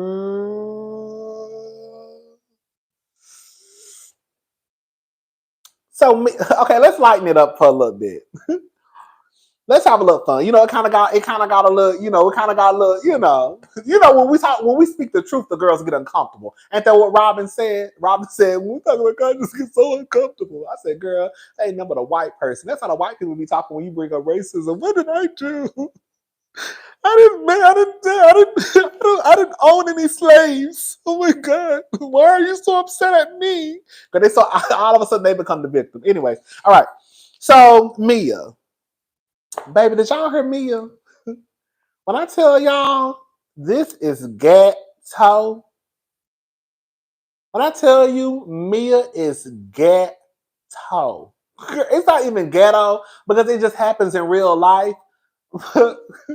So Mia basically said that she's been on both sides. I didn't catch this the first time. I caught it the second time when I watched it. So Mia basically says that when she went to the DR with Gordon, she's seen both sides. So basically, she was letting the people know that when I went, she called them the girlfriends, the side chicks. Okay. I went as a side chick with Gordon and his male friends and their side chicks. I've also went when I was a wife girl with them and their wives. I said, what in the fuck? I said, how on? Girl, I said, ho on. I said, not her admitting on TV that girl, she basically went with Gordon when she was a side chick and she also went with the other side hoes and now she the main girl and now she still went with the main. I said, what in the motherfucking love and hip hop DMV is going on my TV screen? I said, if this ain't some ghetto ass shit, if this ain't some ghetto ass shit, yeah. But quiet as it's kept, that's why I said I really don't too much feel for Mia. I don't feel sorry for Mia or Gordon because we don't call a thing a thing. Y'all keep forgetting that Gordon was cheating on his wife with Mia. So whatever Gordon is getting from Mia, girl, hun, I know that wife is probably over there, girl, kikiing and laughing. Mia ain't no victim. I'm sorry, and Gordon ain't no victim. Gordon was cheating on his wife with Mia. How you get them? We always say it. How you get them? What class is how you lose them. Wisdom Enlightened B, thank you for the super chat. Mia is Zeus TV fish, baby. Down. Girl. Is she? Girl.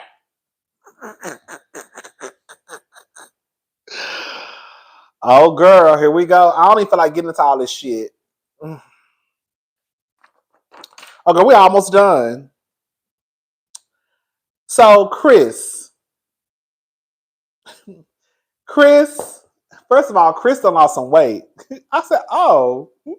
I said, Chris done got skinny. I said, I know that's right. Chris looking like season 1 Chris. I said, oh, Chris, like he lost about 20 pounds. I said, oh. Girl, Chris came out with his all black, dressed like the Omen. Girl, Chris had his cocky in his hand. And girl,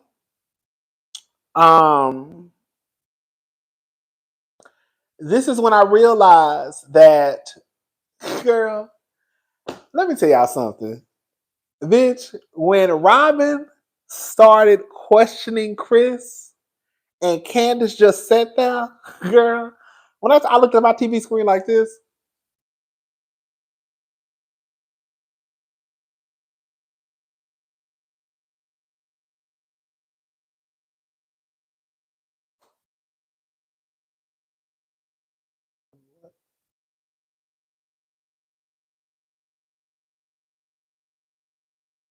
bitch, I was so confused because I just knew she was about to cuss Robin out. Girl, don't you say a motherfucking thing to my man. Girl, don't you ask him no questions. If Wandering Dixon ain't got to come here and answer questions, don't you say a goddamn thing to him. That's exactly what she should have said. And she should have pointed. Don't you say a goddamn thing to him. And she should have turned around and told Chris, don't say nothing to her. Girl, stop talking. Now that's what she should have disrespected Chris, like Neka be disrespecting Ike. Stop talking. Don't you say shit to him. The audacity of Robin to even sit her girl ass on that stage and even question Chris about an alleged affair.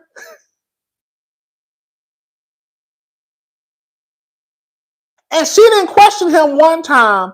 She didn't question him 2 times. She questioned him 3 times. I said, oh. Now don't get it twisted. I thought that Chris got Robin together. I told you I didn't know that lady. Look, I'm gonna tell you again, I don't know that lady. Look, I've told y'all this before, and I have not changed my stance. I don't have a problem with men and women getting into confrontation. I just don't. I didn't have an issue when Todd addressed Marlo. Remember when Todd and Marlo, they were all in Jamaica, and Marlo was dragging the shit out of Todd? She was telling the truth, though. But she was dragging the shit out of Todd, and Todd basically told her, look, whenever you and Candy get into it, long story short, keep my fucking name out of it. And then Marlo tried to pull the woman card, and I said, no. Nope. You don't get to drag that man the way you was dragging that man, Marlo. And then when he step in and address you, you want to pull the woman card. Absolutely not. And I feel the same way with Chris and Robin. You don't get to sit here and question me. And even if I raise my voice, or even if a cuss word slip out, you don't then get to turn around and pull the woman card. Absolutely fucking not. That's a grown-ass man. That's a grown-ass woman. Let them address whatever needs to be addressed. If Chris want to handle her a certain way, as long as he ain't getting up, calling her all types of bitches and hoes, trying to beat her, then I didn't see a problem with how Chris was handling Robin. He really could have went in a little bit harder. The truth of the matter is, he really should have told Robin to shut the fuck up. To the point where Juan would have wanted to come and see him. If we gonna be on some real shit, he should have literally told Robin, please don't say a goddamn thing to me. Because you're not gonna sit here and question me when your husband, who was all up and through the news, paying for a bitch hotel room, and he swore up and down he ain't getting no pussy at the end of the night, and you have the nerve to question me more than you question your own goddamn husband, girl. And that's when Candace should have stepped in and cussed her ass the fuck out and had Robin rocking back and forth, ready to leave the goddamn reunion, sitting on the goddamn curb crying like she was in Austin, Texas. They should have tag teamed Robin. Sorry, not sorry. Robin should have sat there with her legs crossed and minded her goddamn business. Because the truth of the matter is, they really could go in on Juan and Robin, and they have chosen not to.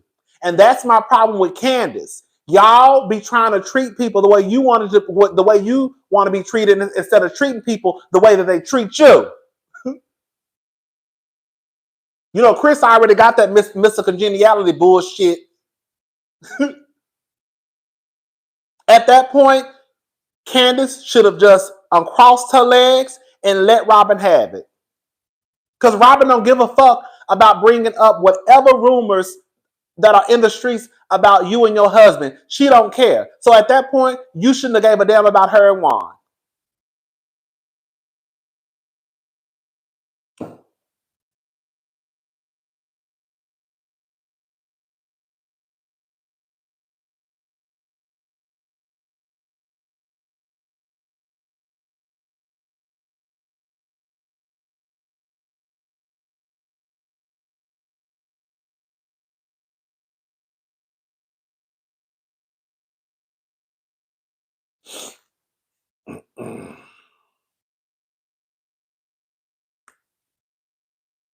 Thank you, Sarkeisha. Here we go. Am I Rodney voice okay?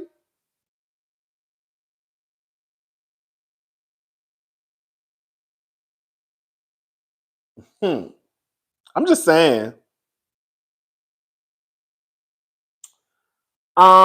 He says that basically, girl, I'm not getting into the whole Robin. I mean, not Robin. I'm not getting into the whole Jazelle Chris mess. Chris is still pissed off. He's trying to act like he's not pissed off, but he's pissed off. He basically tells them that they tell Candace that she needs to be responsible for her words, but then you'll allow someone, he's basically talking about Jazelle, to say I used the wrong word, and y'all just say okay. Andy didn't have nothing to say. Candace has to be held accountable and responsible for every word that comes out of her mouth.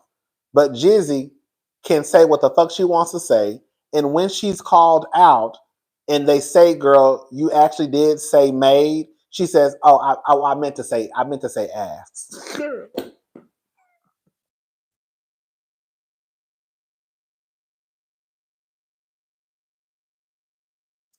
Thank you, Nashina. Candace pissed me off not reading the fuck out of Robin in that moment. But it was also when it really hit me. Damn, they really silenced Candace behind the scenes, and that's why she just took it from them. That's what I believe too.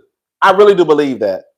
Robin robbed Bravo twice of delving into Juan's scandal. Him not showing up again was a huge fu. Notice how many times Andy mentions it. He's hot. Yes, Andy mentioned it probably about 3 or 4 times. At one point, he mentioned, you know how they say that you're not transparent when he was talking about Mia. Then he mentioned it again when the husbands came out. But the thing is, you can mention it all day long. She still had a job at the end of the day.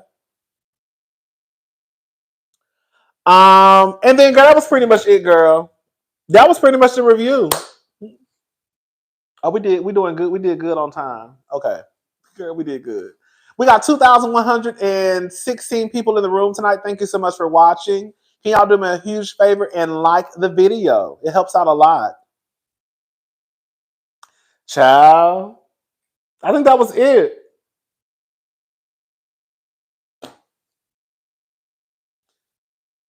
Robin don't care.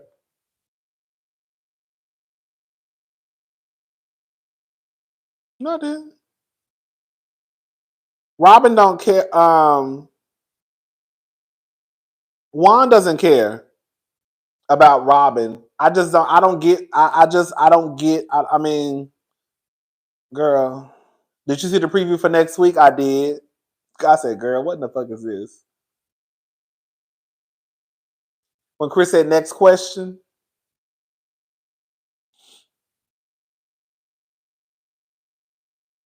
I think I saw Jazelle talking about she places blame on, did she say Deborah, Candace, and Wendy, I believe? Or did she say Candace? Girl. You play, that's what I'm saying. Girl, I was about to go into next week's episode and I ain't even watched next week's episode. Girl, let me just say this. You cannot blame Candace for the fight. You cannot blame Wendy for the fight. That just lets you know that Jazelle just has it out for Candace and Wendy. You wasn't even there, girl. You're no different than Ashley writing a police statement to back up someone for a fight when you didn't even see the fucking fight. Girl, like, you wasn't even in the room, Jazelle. So for you to sit here and have this, oh, it's Candace and Wendy fault, girl, you wasn't even there. So how would you? You wasn't even there.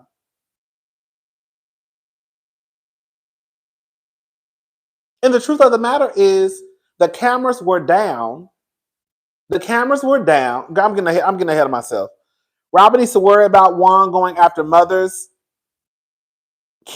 of the kids he coaches. My homie coached with him and he said he's a dog. Reckless as fuck. Ooh, Trey Bay, thank you. Allegedly. Girl, no, allegedly, girl. We know that nigga trash. Girl, allegedly. Girl. She just has it out for Candace and Wendy.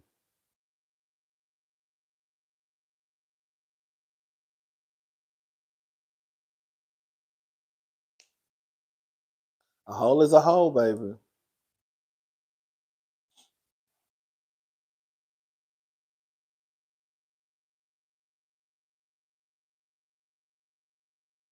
Thank you, Brittany Nicole. I was so pissed Candace didn't go off on Robin. I wanted to cry. I wish anyone would feel comfortable asking my husband a damn thing. Right. Girl, by the time she even got the sentence out of her mouth the first time, she wouldn't have been able to ask my man nothing two more times. It wouldn't even happen. Girl, she wouldn't even been able to get the first sentence all the way out. As soon as I even realized she was talking to my man, girl, that whole shit would have been shut down. Absolutely not. That's the audacity. That's the entitlement that people talk about. Because you still sit on this stage and you ask this man 3 times about a situation with this woman who came out and said that she was lying, then came back and said she was telling the truth. But then your husband, who probably used your credit card to go pay for this stranger's hotel room, we don't get to ask him any questions.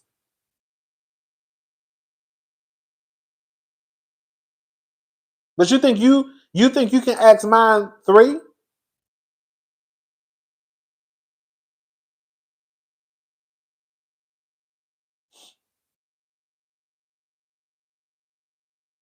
No. No.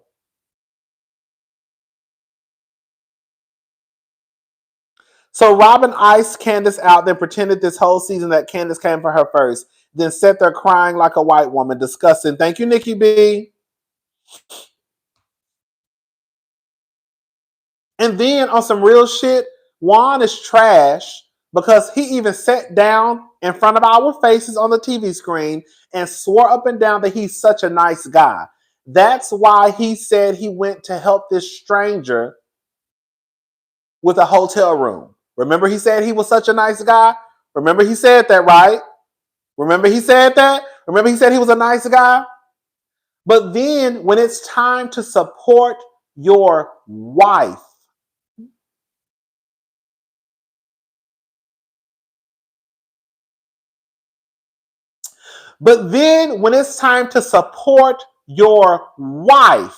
you couldn't even show up to the reunion for a couple of hours and do what you needed to do to make sure that your wife and you and your family, your kids, had a steady income coming in. Because that spa is not open. If Robin loses this job, she's fucked. You ain't got no job. Robin is down to the reunion trying to pretend as if you volunteering for the local high school and helping your son win a championship. That's cute. That's all fine and dandy. But that's a grown-ass man who's unemployed with a wife and the kids bringing in no income. And those 15 months that Robin said that he had left on his contract to still be paid, I know those 15 months are either up or about to be up like next week. Hey, hello.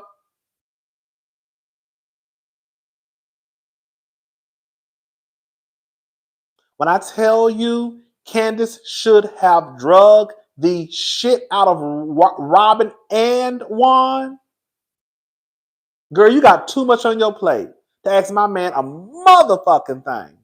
My man is behind me, supporting me. You just sit up there trying to play in our faces and act like your grown ass husband who's unemployed. It's a good thing that he's volunteering at the local high school. Girl.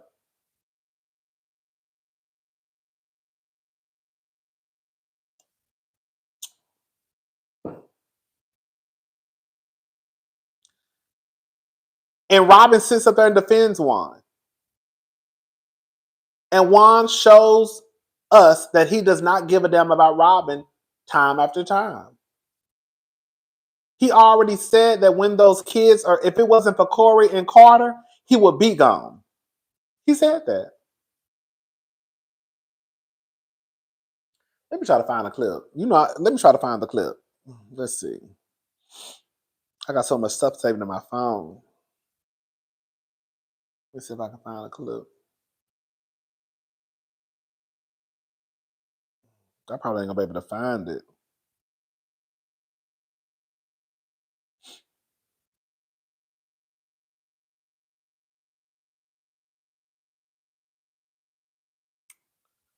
Is that it? No. That's not it. Girl, I ain't gonna be able to find it. Is that it? Oh, is that it? No, that's not it.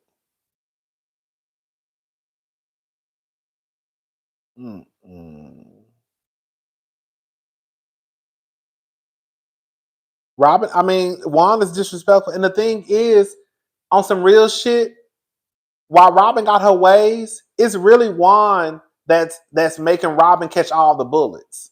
You know what I'm saying? Like, that's how you know Juan don't give a fuck about Robin. Because the truth of the matter is, all this shit that we having a conversation about, a lot of the conversation has to do with you, Juan. And Robin has to sit there with her legs crossed and take all the goddamn hits.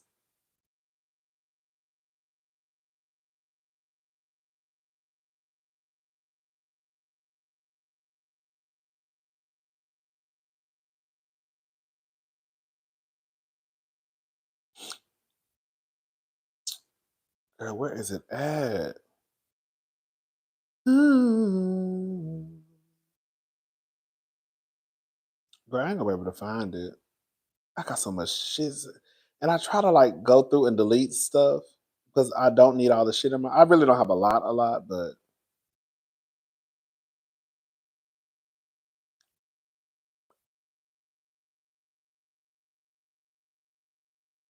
girl, watch when I get off of here, girl. It's gonna pop up. I'm gonna see it. Girl, it is what it is. Anyways, child, he said it. Girl, he said it. Girl, you over there asking my man questions when your man at the house unemployed using up your goddamn lights, your goddamn water, your goddamn gas. Girl, bye, you can't say shit to me. Girl, Candace should have talked about Juan so goddamn bad to the point where girl Robin was over there shaking. Girl, like that bad.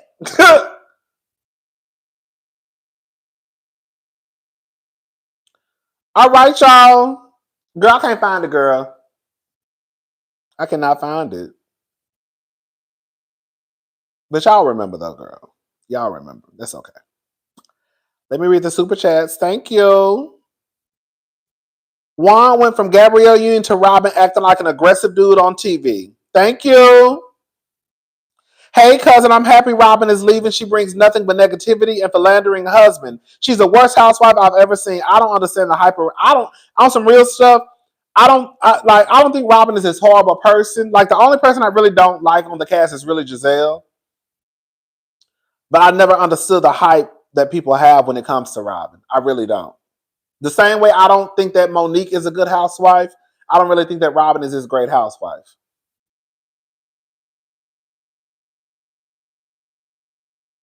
Thank you, 88 Roshan, for an external hard drive for your clips. I know that's right. Come on. Thank you, Scarlett J. It's crazy how issues behind RHOP production is more riveting than the show itself. That says a lot. No one even remembers that dumbass Austin trip. Okay? Chicken shit. That's it. The Hyundai 07, I believe Candace knew before the reunion. This is going to be her last one. She had nothing for those heifers. Candace got a lot of excellent stuff going on outside of RHOP. Wish her the best. Thank you. Thank you, Chantel Bruce. All season, Candace has promoted RHOP, her acting jobs, and her music. She has been on the major platforms, booked and busy, while Robin is selling Temu hats. Haters never prosper. Ooh, child.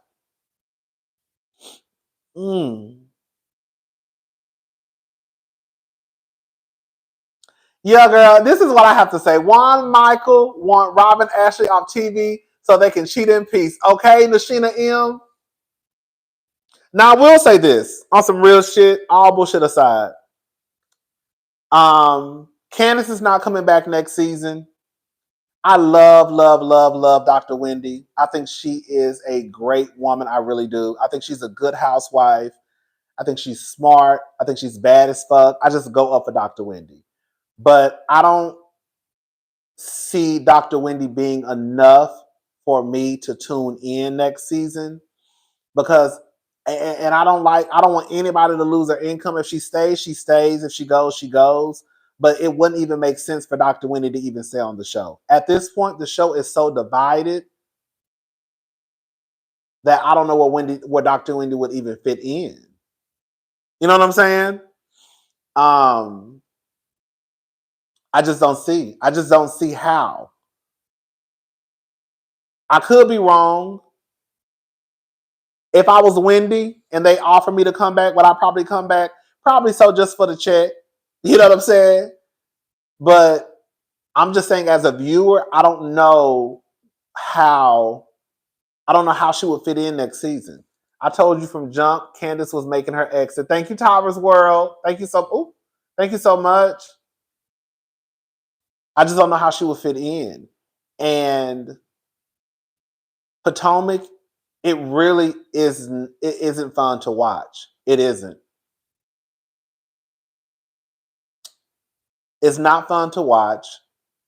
And I think the only way that they will get the message is if the viewership drops. And as long as we, and I'm including myself in we, the ones who watch the show, continue to watch the show, nothing is going to change. Like, they're not going to change because people are still watching. Like, the viewership would have to drop to like Real Housewives of Miami viewership, like 400,000, 300,000 for them to get the question. You know what I'm saying? They're not going to change. And I don't see how I can watch next season because we know what it's going to be. It's going to be the Jazelle show, which is fine. Jazelle is going to be protected. Jazelle doesn't have to answer for anything. Jazelle can say and do what she wants to do. And they'll never have clips to back up what Jazelle or what the other ladies allege that Jazelle has said.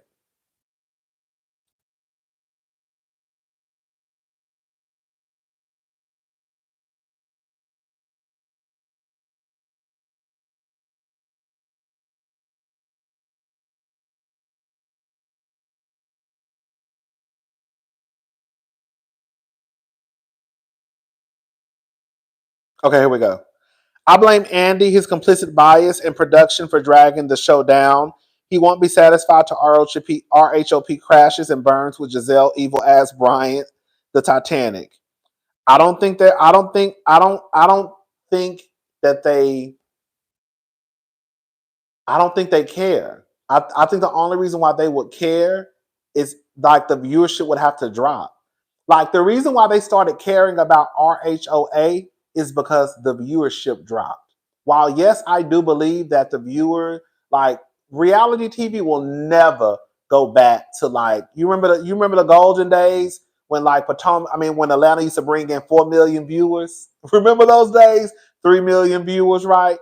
Those days are gone for reality TV, period. You have Vanderpump Rules who pulled in, 2 million last year towards the end per episode. I think the reunion. They pulled in like 1 million plus. They were doing good, basically. I think now the girls are just happy to hit 1 million. But I think what happened with Atlanta is once Atlanta, who was the cream of the crop of reality TV, started to kind of go downhill and go downhill and go downhill, they said, okay, this shit is getting out of hand. This shit is getting out of hand. It's not good. The girls and boys, they're not watching like we want them to. So they said, stop, we have to put it on pause. And that's what they did. Thank you, Scarlett J. Where's Olivia Pope to find them Jazelle clips? I know that's right. And I think that's what happened with RHOA. I think the only way that would happen with RHOP is, girl, we would have to stop watching. The same way people stop watching RHOA, people have to stop watching RHOP, girl. And I hate to be that person to say, because we talk about these girls and who should go, girl, they losing a job, and that's a big income, and I don't want that, especially for my girls. You know what I'm saying? Because I know that's that few $100,000 that they got coming in, girl, that helps out a lot. But this show is a hot ass mess. Potomac is horrible. And production, they play in the viewers' faces. Andy, I don't even know if Andy even watches the show. Either Andy doesn't watch the season and he watches the clips online, like a lot of y'all do. And then he comes to the reunion, and then, because it's like, I know Andy has a lot going on. Hey, Faith, Love, Life, and Style. I'm more than likely not watching next season. just because of how the reunion turned out for me. Nothing is going to change. Nothing is changing. It is what it is. Jazelle is the queen of the show, which is fine. No one can ever really challenge Jazelle. I don't think Robin really gone. I think Robin coming back. Let me say something. I really think that Candace leaving really kind of shook shit up a little bit because I think Candace quit. I know some people think Candace got fired. I think Candace quit. What's up, Make It Make Sense? I have checked out while Candace is on pause. I think that Candace leaving really changed stuff up. I don't think Robin is leaving.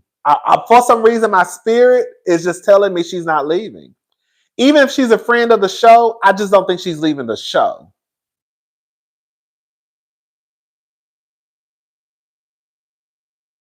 Y'all, do you think she is? I don't know why I feel like Robin not gone.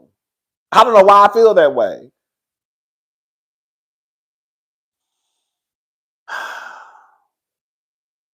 It is what it is. You know, it is what it is.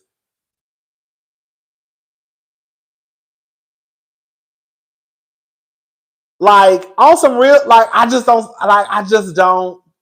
And I love Potomac because it's a black cast. And I want to support them because they're black women. I really do. But I just cannot see myself watching next season and allowing someone to continue to play in my face. I just cannot see that happening. And I don't want to see Wendy come back and have to kiss up to Jazelle and girl kiss her feet. I just don't want to see it. And I feel like for Wendy, it's kind of like, girl, what am I supposed to do? Because I like the money. I want to come back because I like the money, right? And I can't go there like I want to go there because girl Jazelle got all the power. It's a weird ass shit going on at Bravo.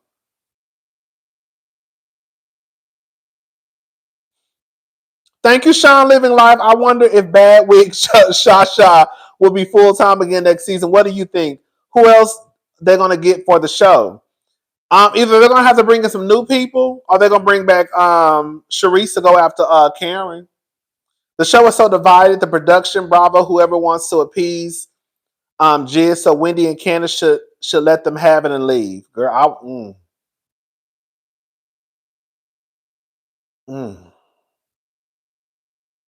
I get it. I do. It's the money because that's a lot of money. But I don't know if I could. I get it because I don't make that money, and I know if I did, it would be hard for me to just let it go.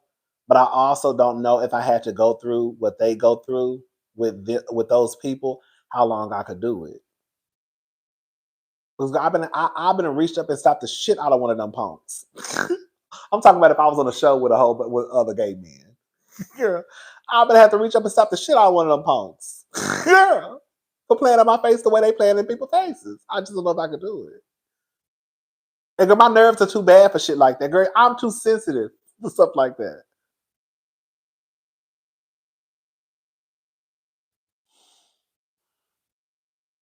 Wendy isn't gonna let them run her off. But who is gonna be Wendy's friend? Kiriana? I mean, I guess, but I don't know. I just feel like it's too divided. It's too divided. And next year, let me tell you what's gonna happen. If Wendy come back, they might talk to Jazelle and tell Jazelle that she has to take the lead and kind of get Wendy on board. And I mean, I guess that could be it. But then Wendy still has to play the game of like liking Jazelle, when she probably don't care for Jazelle. Like I think Wendy can tolerate Robin because Robin, and that's another thing. I don't even want to get back into that. Can I say something? I'm gonna say it. I know I said we were done with the colorism conversation, but I want to say this. The money may be good, cousin, but at some point, nothing beats peace of mind. I know that's right. Thank you, Resney. I think Robin didn't want to accept that she was pretty much saying, I don't think Robin is gone, but I do think they will lowball her, but her broke ass will have to accept. We're going to give you $100,000 for 22 episodes, and she's going to have to say yeah, because one ain't got no job, and that spa ain't open. Hello? I think that's the part. I think that's the part that Robin doesn't want to admit, that even when you say that you've gotten into conflict with the other ladies, look how quickly you're able to get over that conflict with the other ladies who just happen to be lighter skinned. We're going to have to just call a thing a thing. You and Wendy really don't have no issue that deep. Wendy cussed your ass out because she thought you was being messy, right? And told you to stay out of it. That was it. Girl, you done got cursed out worse by Karen. So when Candace says worse has happened on this stage, worse has happened. While yes, Candace should and she did take accountability for engaging on social media, and I've called out Candace 4 or 5 times about that. Robin did what she did, but it doesn't take away from the fact that Candace did engage on social media.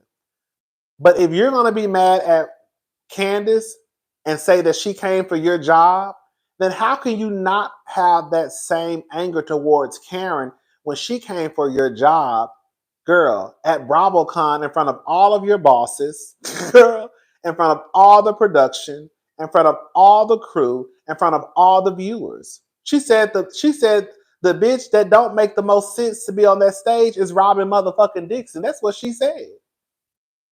That's what she said in front of everybody. I was there. I told y'all. I said, girl, Karen just said that, girl, why? That she should not be a part of the cast. That's what she said. She just said it November the 4th, I believe, if I'm correct. I think it was November the 4th when she said it.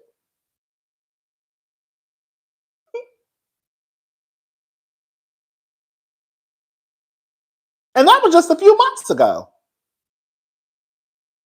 That wasn't too long ago. And you're still able to get over whatever beef that you have with Karen. Karen can call you a ditzy bitch every day of the week, and you will still get over whatever beef you have with Karen. Candace calls you a fraud, and you say that's the most unforgivable thing. Girl, what? No, it's not. Now, I know you can't tell somebody how to feel, but if you're going to be mad at Candace for saying that she came for your job, then how can you not be mad at Karen? Oh, because they're OGs? Girl, they still came for your job. That's the point. It doesn't matter how long that they've been on the show. And you would think that because Karen and you are OGs, that she wouldn't come for your job. But the fact is, she did. Yeah. Even with Ashley. Ashley has dogged you out since season 1. And talked about how all you had was $25 you could. Bitch, I used to love me some Ashley. When I tell you, bitch, Ashley was my motherfucking girl. I used to love me some Ashley Darby. Oh, I used to love Ashley. When I tell you, Ashley was one of the messiest bitches on TV. When I tell you, I used to go up for Ashley.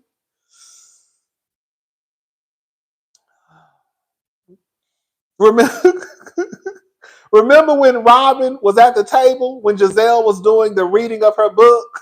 See, some of y'all don't know about this because some of y'all didn't tune in to season 5 Fight Night. But remember when they were at Jazelle? I think it was Giselle's house. It was somebody's house. And Jazelle was reading like parts of her book.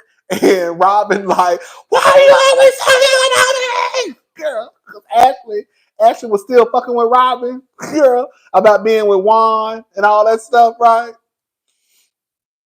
Like on some real shit, like, girl, Robin has come to, like, y'all do, but then it's like you will find it in your heart to forgive them.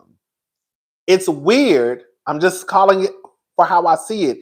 It's weird that you can forgive everybody else for these horrible things that they've done to you, but then when it comes to those two who just happen to be dark skinned, you cannot forgive them. Ashley was on girl Robin's ass season after season. It's weird.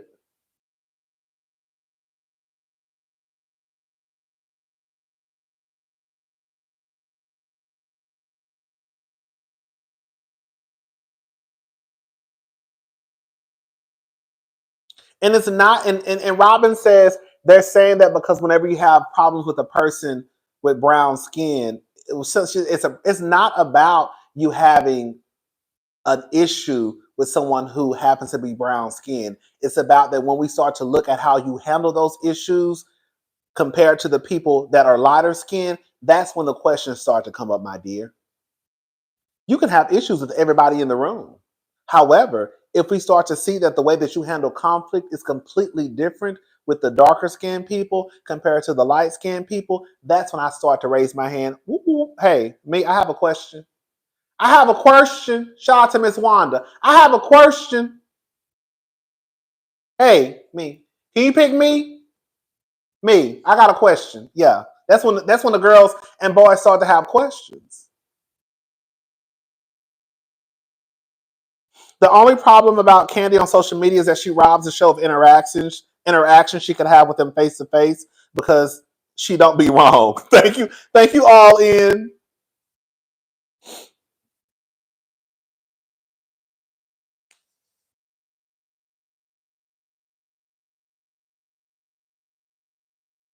Ayana, I think we need Essence to put out another article about RHOP reunion and them still ignoring the colorist problem. Bravo and Andy need to wake up. The problem is always going to be an issue with our RHOP because one, they don't want to acknowledge that there is a colorist problem, and then two, we're going to have to call a thing a thing. You have a white man hosting the reunion.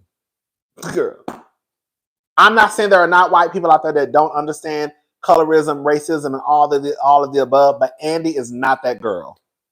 I don't give a damn how much black dick he like, how much black hole he like. He ain't gonna never be the one to head a conversation that has to do with colorism. It is what it is. No tea, no shade. Shout out to Andy though. Andy, if you want to give me a job, you can give me a job. Quiet as this kept on some real shit. BravoCon this year, y'all need to have YouTubers and podcasters down at the BravoCon.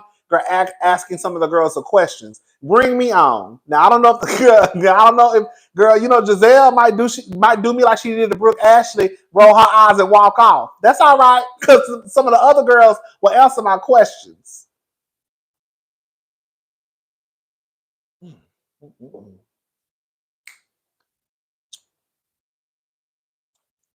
Y'all need to bring in some YouTubers and podcasters to ask questions on the carpet. Yes. Just so we can be down there. We can go over the questions before. Listen, I'm not the one who's gonna go rogue, okay? I'm not gonna go rogue. Baby, the diva, when Brooke told that story that pissed me off, girl, she told me that day. But y'all don't know, I'm about to tell the story again. This ain't my story to tell, but Brooke already told the story. So I'm not telling no story that Brooke ain't already got out there. You can literally go to her YouTube page, the Brooke Ashley, and look at her BravoCon replay of her live, and you can see the story. But I already knew. And plus, I saw she talked about it on her live. So here I go. Okay, this is my fourth time telling the story. I don't care. So we at BravoCon. Y'all know I was VIP, right? Hey, shut up.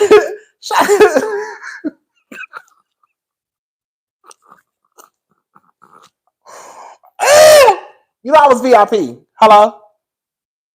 Someone, this great badass journalist from E! News, girl, she supports my channel and she got me a VIP news. I mean a VIP bag, VIP wristband. Did I tell you? Did I tell you y'all that? Oh, okay. So anyways, did I tell y'all that? Okay. So anyways, no, I'm down. We down to the VIP lounge. And I'm talking to Brooke Ashley. And she tells me that she was in line to take a picture with Jazelle and Robin. Girl, these lines are long as hell, even in the VIP lounge. Okay? The lines, girl, I'm telling y'all, the girls who were there know what the fuck I'm talking about. Them lines be long as hell. Okay? So if you wait in that line, you really want to take a picture with somebody. Cause I ain't waiting in the line. Okay? I ain't waiting in the line. If I can't walk down the hallway and bump into you, girl, that's the only way I'm taking the picture, okay? Because I ain't waiting in them long ass lines. And she said she got to the front. Now, mind y'all, Brooke Ashley, girl, first of all, Brooke Ashley is bad as fuck, okay? Bodied, okay? Like, Brooke Ashley was walking around there with motherfucking Christian Louboutins on. I ain't never worn no Christian Louboutin soacates. Girl, I ain't never worn no Christian Louboutin heels. Period. I don't know if y'all know how Christian Louboutins feel. Every girl I know that got a pair of, girl, they call them bloody shoes for a reason. Okay? Girl, that's how them shoes hurt like hell. Now I think she had them shoes on that day. I think so.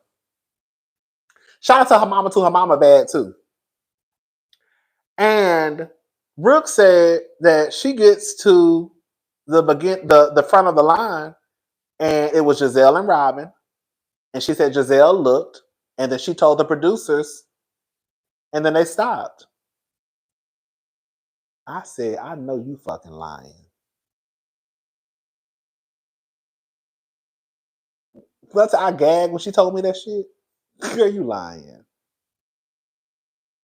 Girl, you lying. Girl, that did not happen.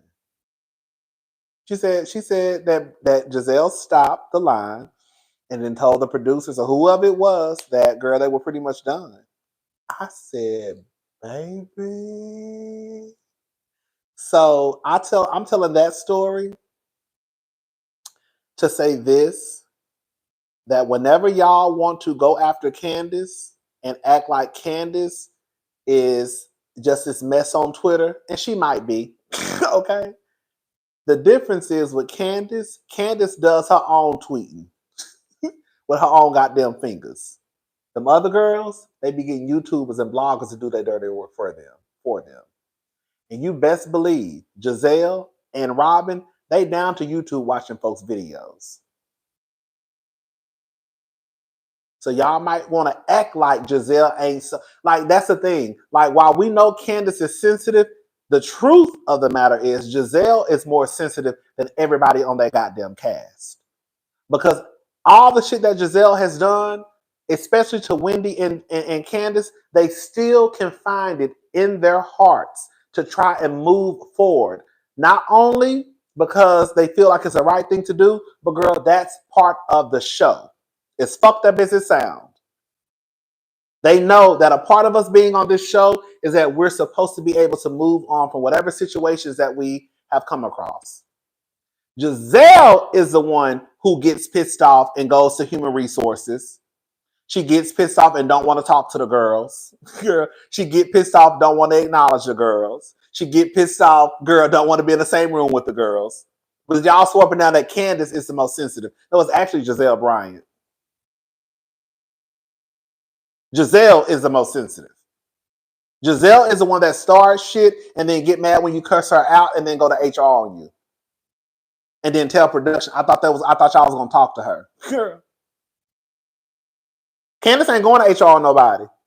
Candace cuss your ass out and she move on. Hello? Candace ain't going to HR on the girls. That's Karen and Jazelle. Candace just cuss your ass out and then she be ready to go on. I cuss your ass out. Let's just go into the next season. It is what it is. That's what Candace do. Wendy, she cussed her ass out and she was done with it. Jazelle got mad and then went to production.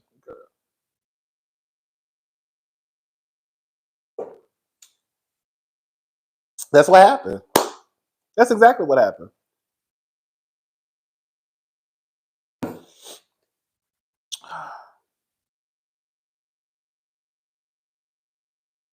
Anyways, that's all I got. Yeah, I think Potomac is a wrap for me. It's a wrap. It's a wrap on Potomac. I'm gonna be honest with y'all. It's about 80% chance I'm not gonna review or watch next season, and a 20% chance that I might. It's not looking too good because again, it's nothing is changing with this group of women. They're gonna bring in two or three new girls. It's still gonna give the same thing.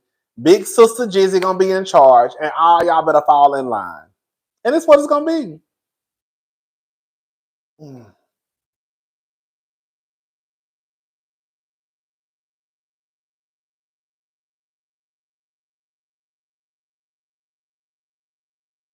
Hell yeah, I'm reading y'all comments. Yeah, they be on social media. They really do. Please don't think that they don't, because they do. I really do believe that Jazelle and Robin are both on Twitter. I just don't think. I think they on, what do they call them? Fake fences. Well, that's Instagram. Girl, I just think they're on fake accounts. They're using burner accounts. Exactly. They're on Twitter. Please believe. Please believe. And then y'all know they say it was a story allegedly, girl. I ain't gonna tell us. Let me shut up. Girl, they're on Twitter. They're on Twitter. They're reading the accounts, girl. They're probably liking certain stuff, retweeting. But they're definitely on Twitter.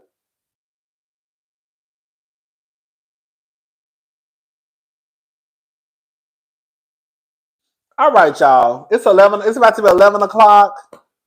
I'm hungry. I need to go get me a little something to eat. I'm gonna go around the corner to this food truck. Hello. I need to go in this kitchen and just fix me a lean cuisine or something. That's what I need to do.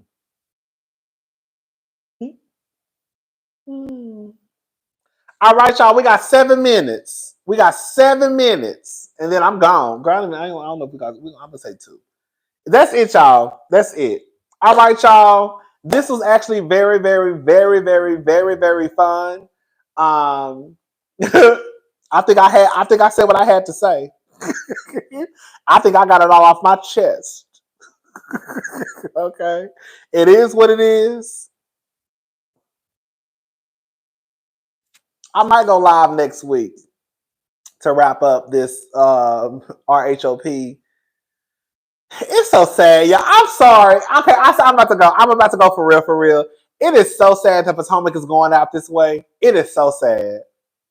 It is so sad that Potomac, y'all are really going out sad.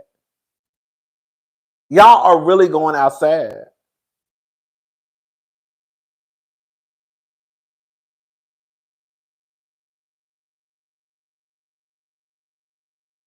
It's so sad.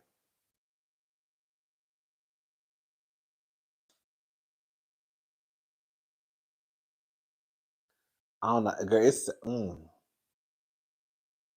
I just. How would you fix Potomac, Rodney? I would have fired Jazelle. I'm telling y'all, that's what I would have did. I would have pulled Jazelle into the office and said that we're going to put you on pause. I've said this, girl. I'm telling y'all what the problem is. It's Jazelle. That's not like, I didn't blame Andy in production. Thank you, Kim Cat. Thank you, Dion3116, cousin. I really need you to review the Gerard Carmichael show on Max. Baby, I'm not gonna lie. I thought about reviewing the show. I started watching it last night, and the episodes are only like 30 minutes. I was like, oh, I probably could review this. I thought about it because I really think it's I think it's something to unpack. When I say Gerard, first of all, I never realized he was cute. I said, oh, he cute. Hello. I said, oh, he real cute. But he a mess. But it's like it's a good show to watch. He is so cute.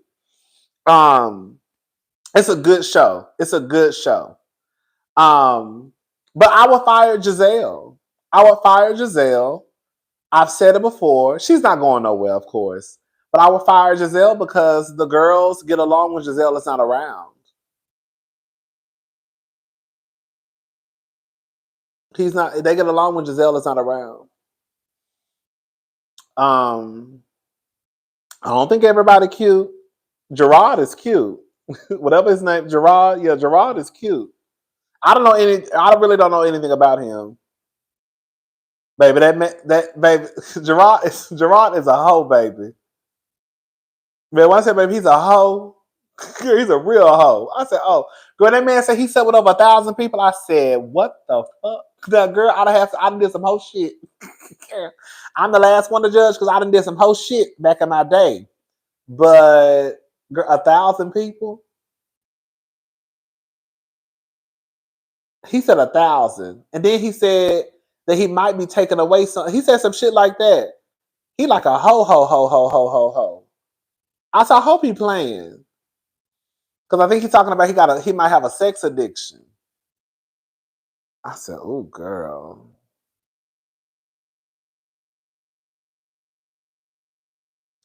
I said, girl, as long as you wrapping it up and being safe and ain't catching nothing and passing on shit, then I guess it don't matter. But girl, I don't even know 1,000 people. Okay. Girl, it ain't that much sex in the goddamn world. 1,000 people? Girl. And his mom, oh, let me shut up. Ooh. We might talk about it. Anyways, but yeah, I would. Girl, right. He really, but you want a boyfriend, girl, stop. Gerard, okay, I'm gonna say this much. Gerard is just like a man who wants to be able to say that he's in a relationship, but he's really not equipped and should not be in a relationship. If Gerard wants to fuck every hoe in Los Angeles or across the United States, as long as it's consensual, as long as it's safe, and ain't nobody passing on the STDs or STIs, then girl, go for what you know. But girl, you cannot be getting in relationships with people and you know you still is a hoe at heart. Girl, now I'm already talking about the show. I didn't like that. I don't like that. I don't like that. I don't like that. And I feel like that's what the girls be doing. And when I say girls, I'm talking about the straights and the gays. Right? Do your thing, but why do you want? That's my whole thing. Like, if you want to be a hoe, be a hoe. Girl, go have fun, girl. You're rich. You have access to the men, so they gonna come just off the fact that you cute and you rich and you famous. So you gonna have access to them. But you cannot be just stringing people along. I don't like that shit. I don't give a damn if you gay or straight. I think that shit is absolutely whack. He wants to just be able to say that he has a boyfriend. I'm in a relationship. That's what he wants to say. Just like straight men be wanting to say, oh, I got a wifey. I got a girl. But you dog her out. But you want to be able to say, because you know, especially straight men. With straight men, they know that when they say that they have a wife and kids, it adds value to them. When he can go around as a gay man and say, oh, I'm in a committed relationship, it makes you look like you might not be a hoe. Because the idea is with a lot of men, gay or straight, are that we hoes. And some of us was.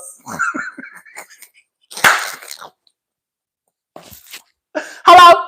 Girl, it makes you appear that you are not one of the girls who are hoe. That you are one of the gays that can be in a committed monogamous relationship. But the fact of the matter is, Gerard, you a hoe. And you a big ass hoe at that. Yeah. Anyways.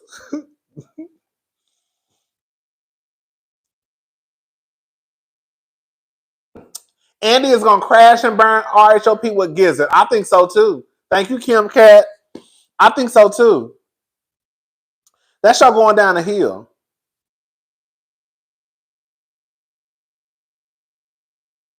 Quiet as it's kept, even though I don't think she's a good housewife, I would have got rid of Jizzy and brought Monique back. And then brought a new housewife in. That's what I would have did. This is what I would have did for season 9. I would have got rid of Jazelle. I would have kept Candace, Wendy, Karen, Mia.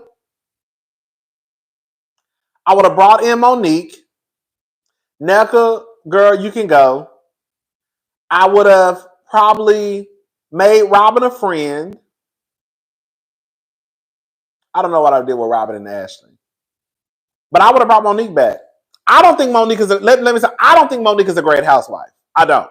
But the fans like Monique. At least they say they did. They really just didn't like. That's another thing too. That's another thing too. Like that's what I was talking when I was talking about not Candace. Yeah, when I was talking about Candace and what's her face earlier. What's her name? Candace and Monique. Y'all really didn't like. Y'all really can't. Jazelle just didn't like. Jazelle wasn't supporting Candace. She just didn't like Monique.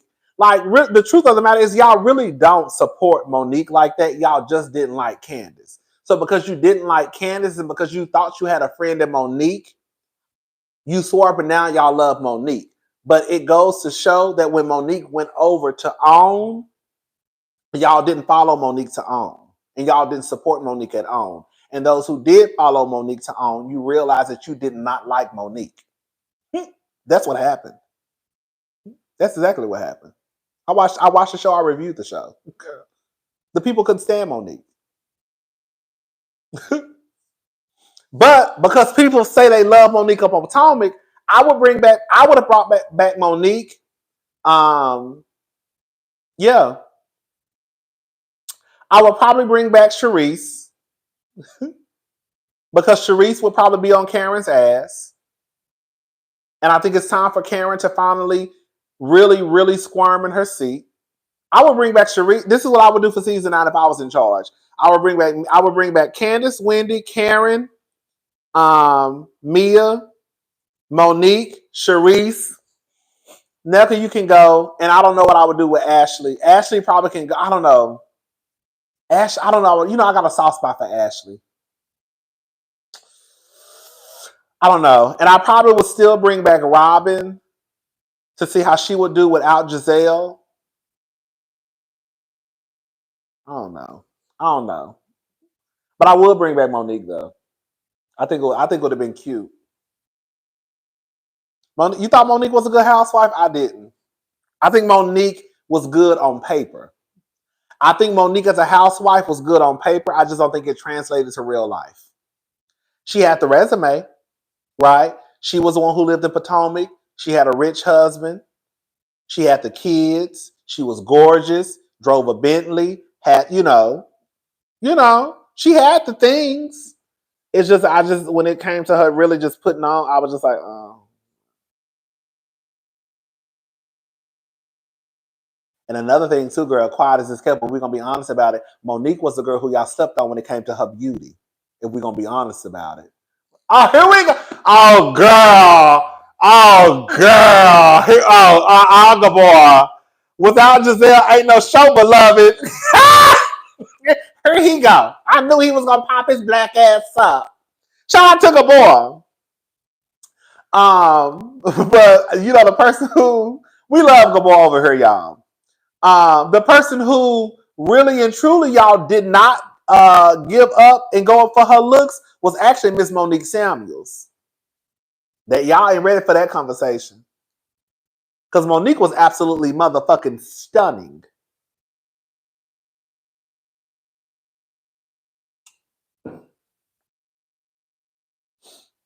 I'm not letting Gabor work me up tonight. Gabor be trying to get my pressure up. Gabor be trying to get my pressure up in our group chat, and I don't be liking that. Okay. Monique was face down, girl. Here you go, girl. Monique was face down to the max, baby. Shit. That's one thing you can't never take away from this thing. But I always thought that the girls did not give Monique her props. Y'all gave Jazelle her props. I ain't gonna go into what I think it really is. I'm gonna leave it alone and shut the fuck up. It's time for me to get off here because I'm not going off in another hour. I'll talk to y'all later. Y'all see how I throw some shit out there and then hear up and get off, girl? I ain't trying to argue with none of y'all tonight. It's too late. Anyways, no, for real though. For real. Thank y'all so much for watching. I really had a fun time. I had a good time. I know it got uncomfortable in certain areas, certain parts of the live, but I really felt like some stuff just needed to be said. We don't have to agree on a lot of things. That's just the way of life. But one thing I'm not going to let nobody do is play in my face and act like colorism does not exist and is not real. And it also exists in these group of women. It is what it is. It's going to be what it's going to be. I can't say. And plus, I'm a little hungry too. Girl, what's girl? And then I gotta try to figure out what's going on with JT and girl Carisha and Santana. Cause girl, they over there. Girl, I heard they made up, but they over there, they done fell apart and they fighting online. I said, girl, everybody there, I'm gonna tell you what it is. I'm gonna make a hot topics video and I'm gonna tell y'all exactly what it is and why all they nerves are bad. I know why y'all know. I know why y'all fighting. Thank you, Kim Cat, Gizzard, and Roberto were jealous of Monique. Hello. I'm going to tell you exactly what it is. Anyways, I'm gone, y'all. Thank y'all so much for watching. I'll talk to y'all later. Bye, y'all. Good night. In the words of Candace. Good night. Okay.